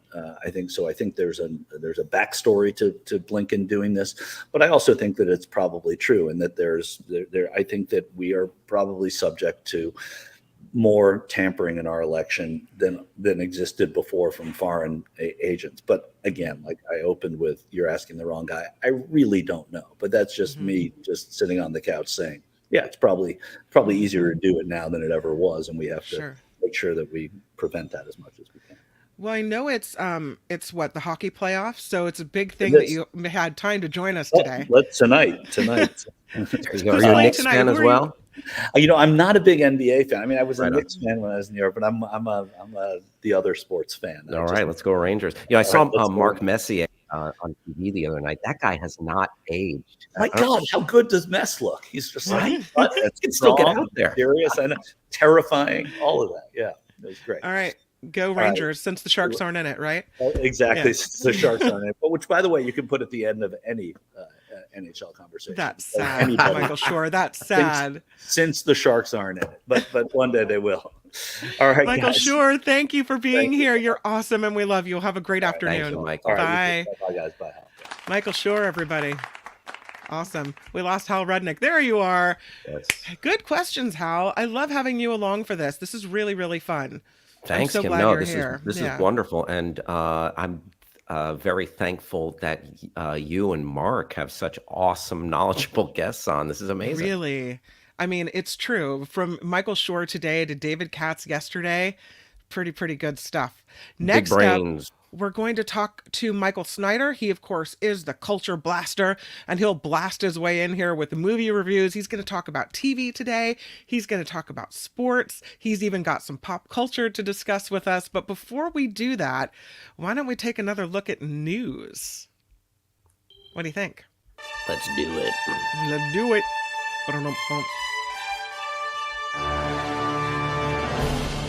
On the Mark Thompson Show, I'm Kim McAllister alongside, over here, Hal Rudnick over here, commenting on all things news. Former President Trump back in a New York City court for his criminal hush money trial. Former longtime assistant Rona Graff is now on the stand. Trump, of course, facing felony charges for allegedly falsifying business records to cover up payments to porn star Stormy Daniels to keep her quiet about an alleged affair. Well, I'll tell you what, I don't know if her name is Graff or Gaff, but she made a gaffe by signing up and working for that guy. Right? Don't you regret it the minute you do? There she is. Oh, yeah, she's on the stand right now. Former President Trump says he is ready to debate President Biden as soon as tonight. In a social media, he's like, bring it on. In a social media post, Trump suggesting the two debate anywhere, anytime, any place, including outside the New York courthouse where the former president is on trial. That would be one for the ages. The invitation comes after Biden said he would debate Trump during an interview with Howard Stern. Okay, what about this? So you probably heard, you and Mark probably talked about it on the show, and there was some banting about of Elon Musk facing Mark Zuckerberg in an MMA fight. Yes. I think we need a double bill. Trump versus Biden. No rules. You can use foreign objects like a wrestling match where they use chairs and barbed wire. And then Elon Musk versus Mark Zuckerberg, UFC 325. Dana White, make it happen. Put Jake Paul on the card. Oh, it is. What a sad commentary on America that were that to happen, every eye would be on it, right? Oh, absolutely. I horrified, but I couldn't look away. I asked Michael Shure, is the discourse going to improve? Are we going to be able to put the genie back in the bottle? No. That would be the ultimate. Totally. We are far gone. Yeah. Oh no. Yeah. The United States is sending Ukraine its largest military aid package to date. Defense Secretary Lloyd Austin announcing a package worth $6 billion today that will include munitions for Patriot missile defense systems. Austin thanking Congress for passing a massive foreign aid package that will help make it possible, he says, for Ukraine to fight off Russia's invasion. Oh. Necessary, but let me ask you, Kim, have we, we have so many problems here at home. I drive around Los Angeles where I live, and there are tent cities, and but we have all this money going to Ukraine, and Ukraine is a sovereign nation. They have the right to defend themselves. But do we have to just keep the faucet open? I think so. I think democracy depends on it, right? Because what if Putin is successful? Then what does that say for the next country he tries to do this to? Yep. Do we have a vested interest in making sure that doesn't happen? Yeah. So I would say, I mean, that's a great point. And then him threatening, what was it, Finland? Yeah. With them talking about joining NATO. Mm-hmm. Yeah. Oh boy. Speaking of elections, Aaron Sorkin is kind of funny story about Mark at the airport in Washington, D.C. There were some people apparently who thought he looked exactly like Aaron Sorkin who were running through the airport asking for him to sign a copy of the West Wing script. Is that crazy? Yeah. Wild. This happened just a couple days ago. So Aaron Sorkin is writing a sequel to The Social Network. Speaking at The Town podcast, the Oscar-winning writer talked about how Facebook has evolved in influencing democracy since his 2010 film. So when pressed about why he blames the Meta-owned social media platform for the 2021 Capitol riots, Sorkin said, "You're going to need to buy a movie ticket."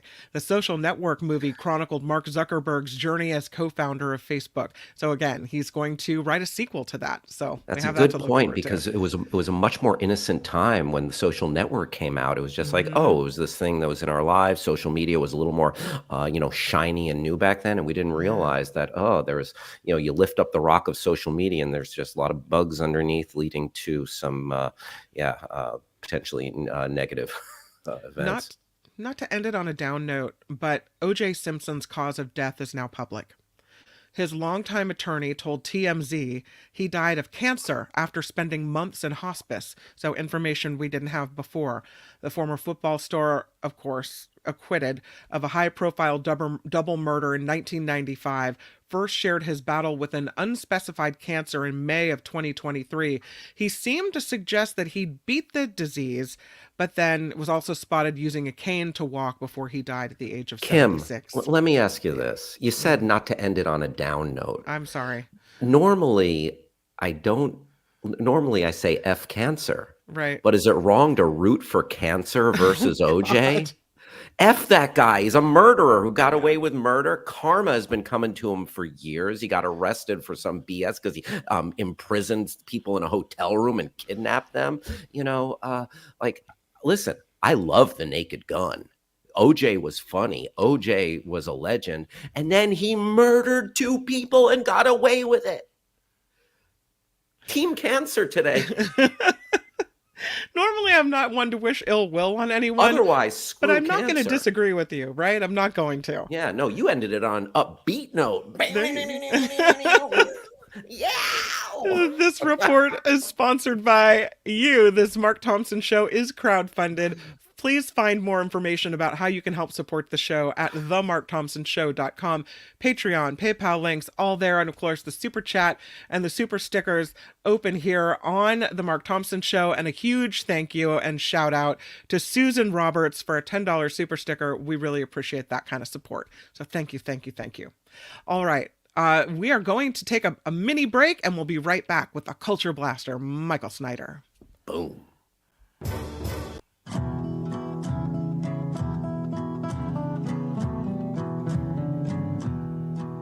The Mark Thompson Show.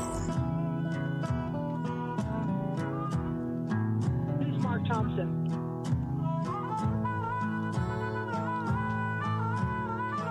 Hey, which one of you is Mark Thompson?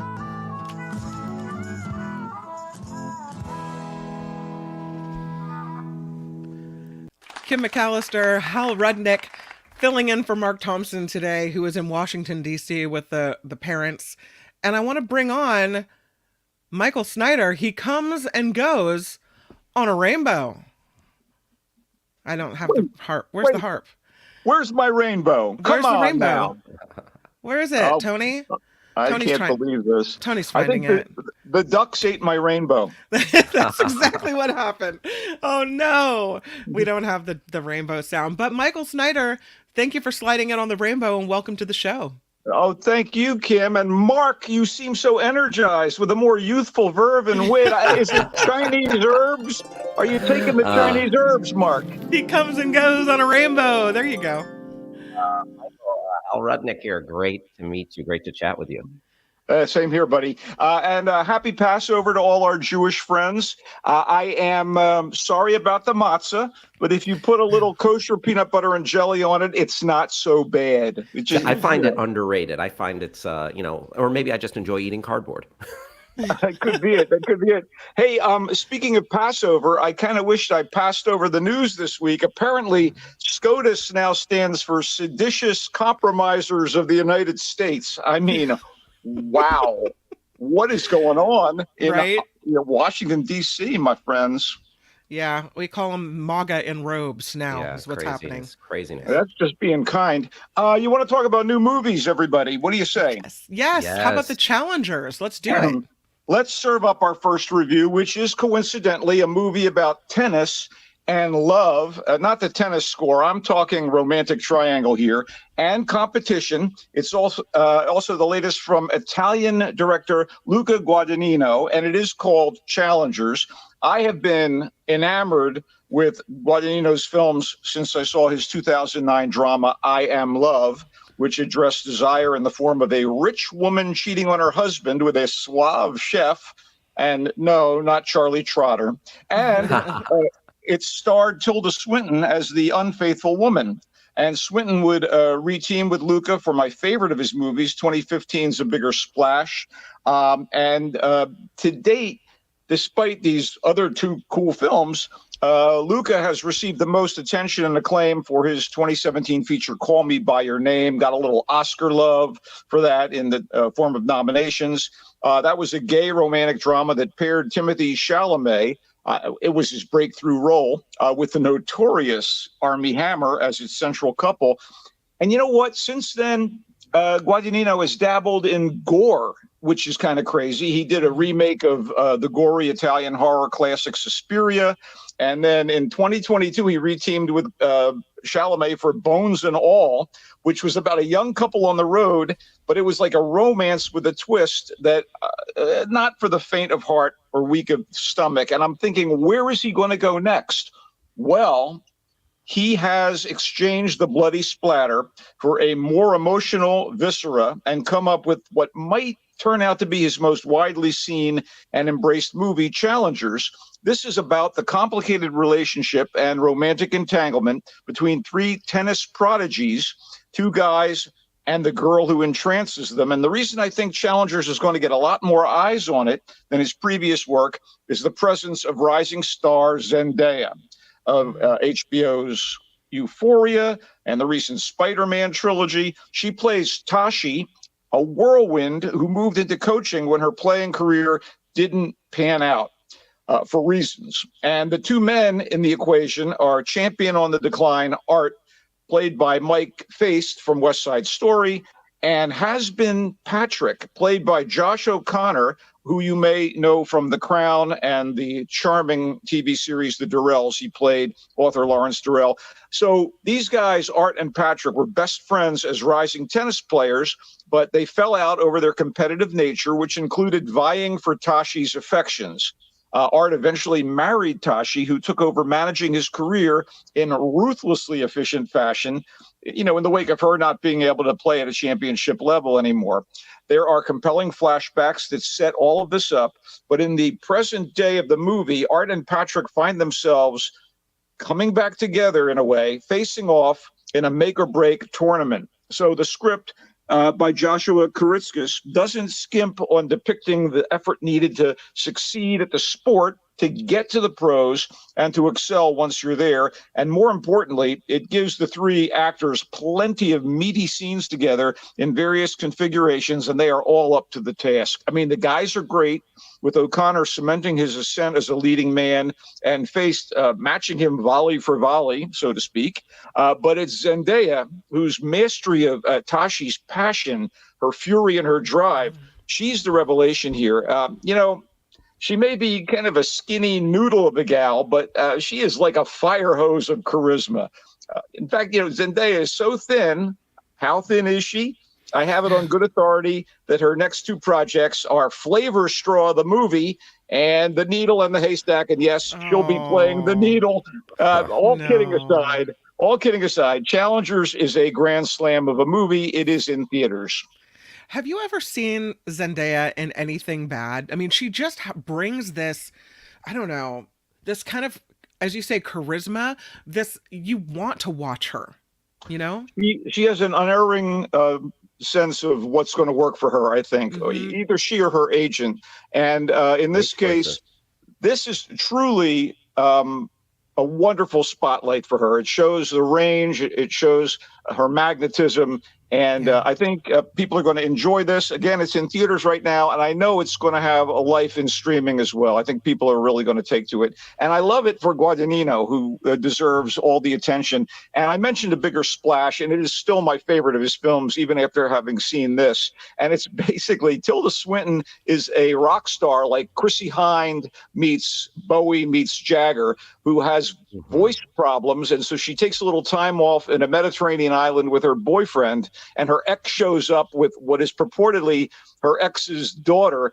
And the ex and the daughter are played by Ralph Fiennes in maybe the best performance of his career, and Dakota Johnson. So if you haven't seen A Bigger Splash, and if you like Ripley and Patricia Highsmith's kind of sun-baked thrillers, that's what A Bigger Splash is. So, I'm on the Guadagnino bandwagon here.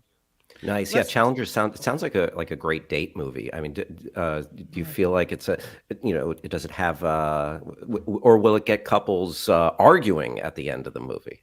Well, if you're in a menage a trois, Challengers is for you. Nicely done. Let's move on here. Boy Kills World. Yeah.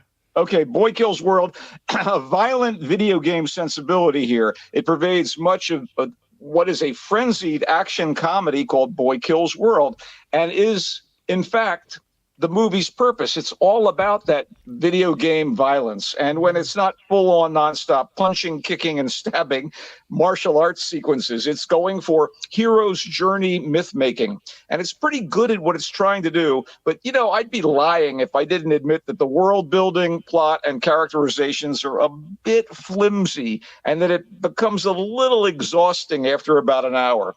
On the other hand, Bill Skarsgård is perfectly heroic and dynamic as Boy, the grown-up, deaf, mute, and orphaned outcast in a post-apocalyptic totalitarian society who seeks vengeance against those who brutally slayed his family.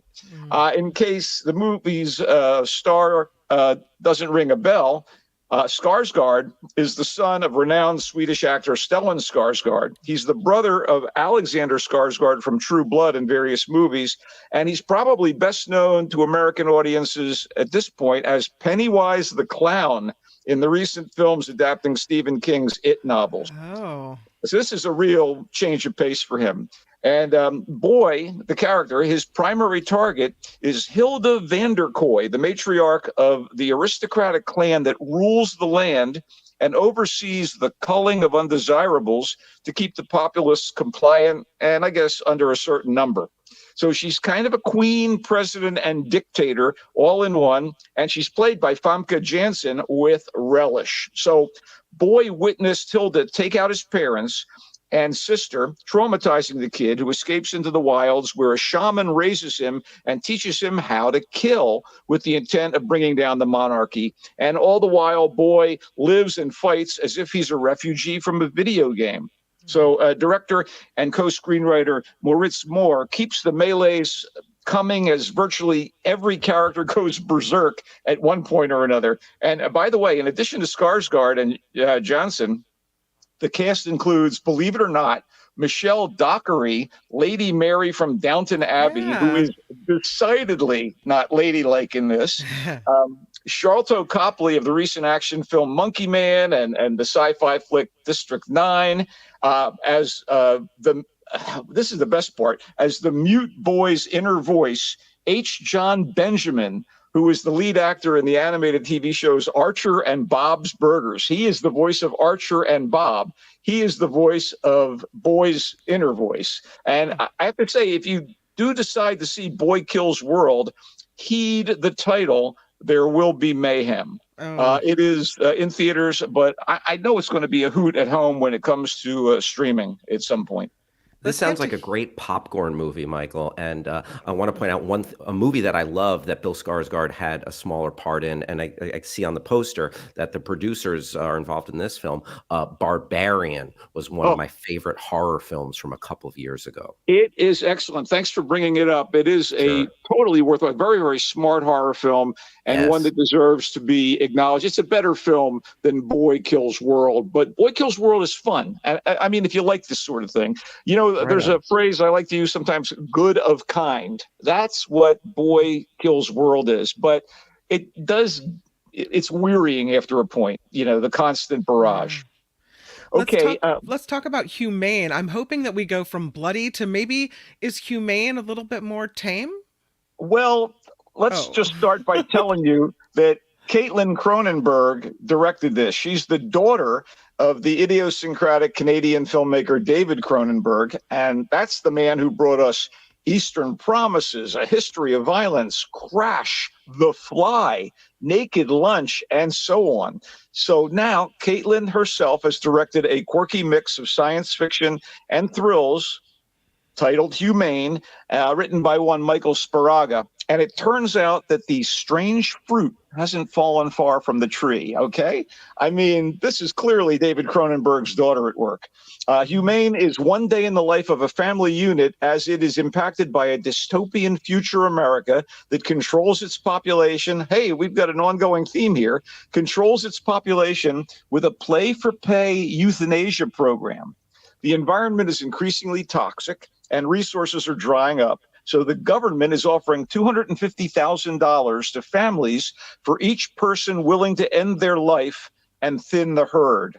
Oh, wow. What an interesting premise. Dark. It is. Well-to-do retiring newsman Charles York, played by Peter Gallagher, gathers together his adult offspring, who are already less than congenial to one another, to be present when he and his second wife end their lives under the guidance of an official, clinician and his assistants.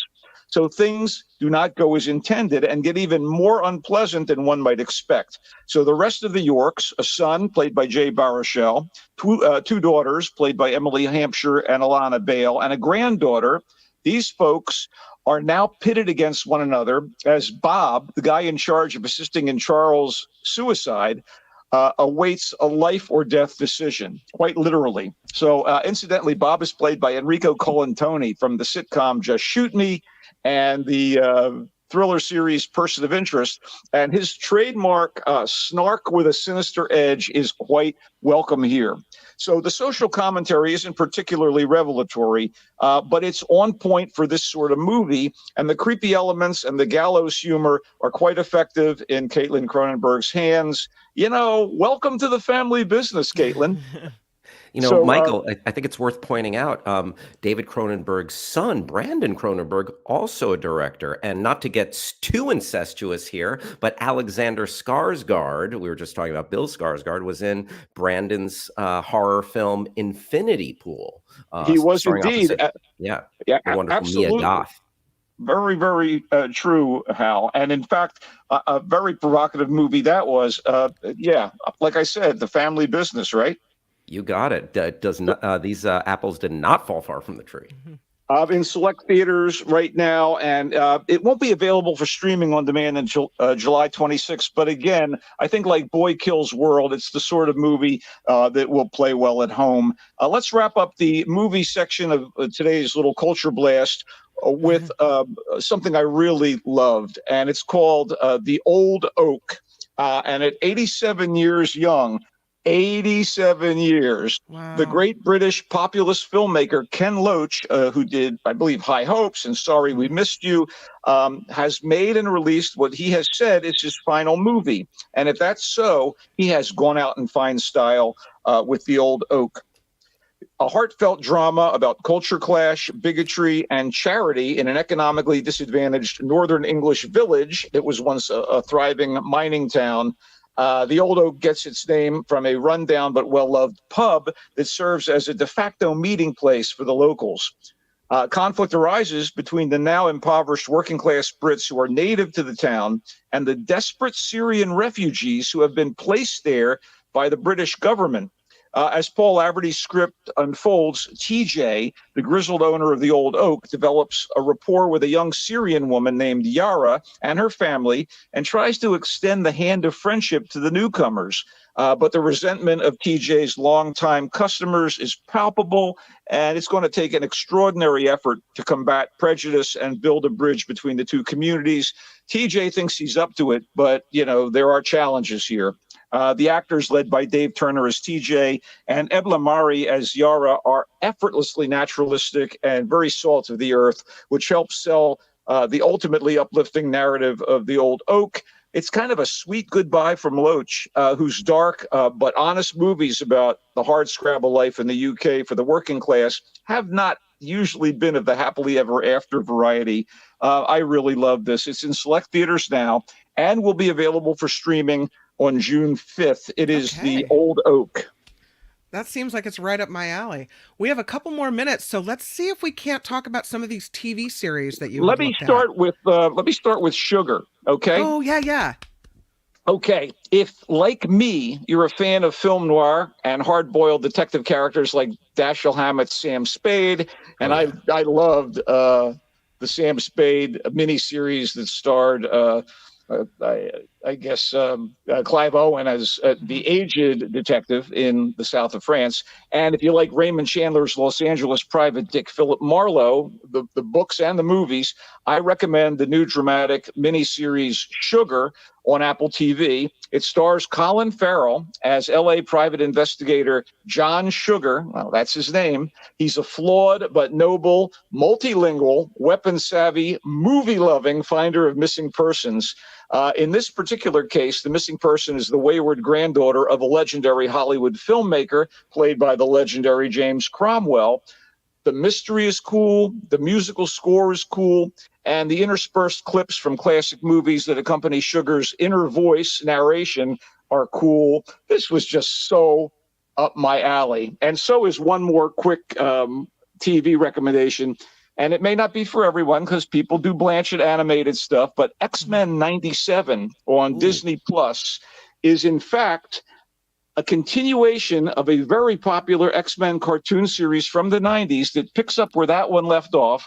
And the character designs are pretty much the same, and the story continues from that original run in the 90s.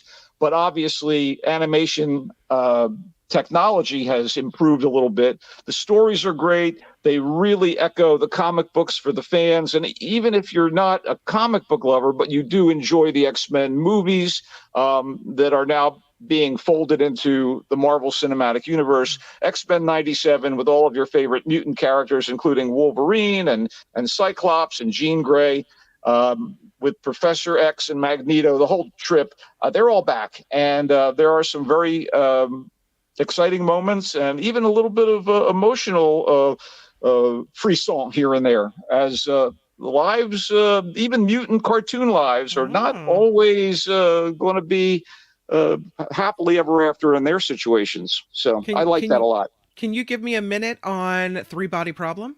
No, it would take longer than a minute, and that's why I like to kind of pick and choose when I go through these things. Right. Are you watching Michael, basketball or I am hockey? so excited, by the way. I just wanted to say I love your two TV choices there, and I think I found what I'm going to binge this weekend. So thank you for that, Michael. Oh, no, it's my pleasure. And Kim, we'll get to Three Body Problem, but I want to give it its due. And, but in any event, I am excited that the Giants are facing off against the Pirates at Oracle Park this weekend. That is one thing that is present and exciting to me. And I do hope that, I'd love to see them sweep this 3-game series. And it's going to be fascinating to see Giants farmhand, one-time heir to Buster Posey as the Giants catcher, a man who kind of got short shrift, I think, in some ways, Joey Bart, back as a Pittsburgh Pirate. And apparently, since he was acquired by the Pirates a few weeks ago, he's been on fire at the plate. So we'll see.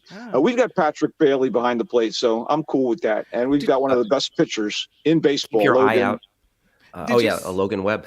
Keep your eye out for Pirates young phenom O'Neal Cruz. Hopefully, I know you're pulling for the Giants, but hopefully Cruz can put on a good show for you.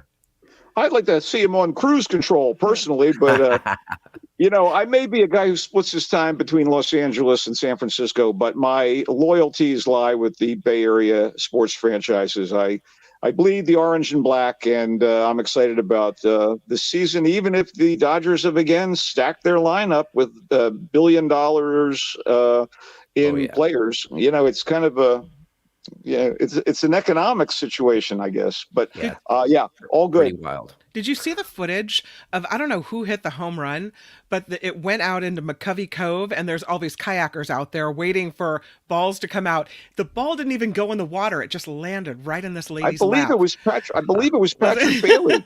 I think it was Patty Bailey. I'm trying to recollect, but it was remarkable. It's never happened in all the years that Pac Bell Park, aka SBC Park, aka AT&T Park, now Oracle Park, has existed. Right. It's kind of nuts, man. Yeah. Right in the kayak. Right in the kayak, right in her lap, and she grabs it and waves it aloft. Kind of a good moment. You just don't want to be punched right in the kayak. Be very, very careful about that. You got Michael that right. Snyder, the Culture Blaster, you're writing for a new publication. It is The Voice of San Francisco. Is that right? It is indeed. And you can actually look at the latest articles and my own columns in The Voice of San Francisco online at thevoicesf.org. And we did a little something on a movie we discussed last week here on the Mark Thompson Show, a film that I really enjoyed called We Grown Now. That's the most recent piece. And we're going to do a little something, speaking of the X-Men, that refers to the upcoming Deadpool and Wolverine movie from Marvel and Disney this coming week. So be on the lookout. And our friend John Rothman does a podcast for Voice of San Francisco. And I'm in very, very good company, Kim. And speaking of in good company, Hal, great meeting you and great spending a little airtime with you and with the magnificent Kim McAllister. Right on. Thank you for coming in, Michael Snyder. He comes and goes on a rainbow. Bye, Michael. There it is. Bye, Michael Snyder. Bye. Have a great weekend. There it is. Hal Rudnick, we've come to the close of yet another Mark Thompson show, and you made it so much fun. Oh, Kim. I mean, I would. This would be a rudderless ship. It would be a sunken ship without you. And thank you for welcoming me aboard. I had a great time, and I love the spirited chat. And again, your guests crushing it. Michael, great recommendations. Michael Shure, Michael times 2, so knowledgeable. Kim, I had a blast. Thank you. Thank you to Tony behind the scenes. Thank you to Mark for trusting me with the microphone. And I get you to have you again on Monday and Tuesday. So come back, find us next week here on the Mark Thompson Show, because you get more Hal Rudnick. He will be here to make things fun once again. Look at that. Ooh, I love the fireworks. Yay! That's awesome. You have podcasts that let's talk about on Monday where other people can find you. For the Mark Thompson Show. Bye-bye. That's it. That means we're out of time. We'll talk about your podcast then. Bye everybody. That's good. Have a good weekend. Bye, everybody.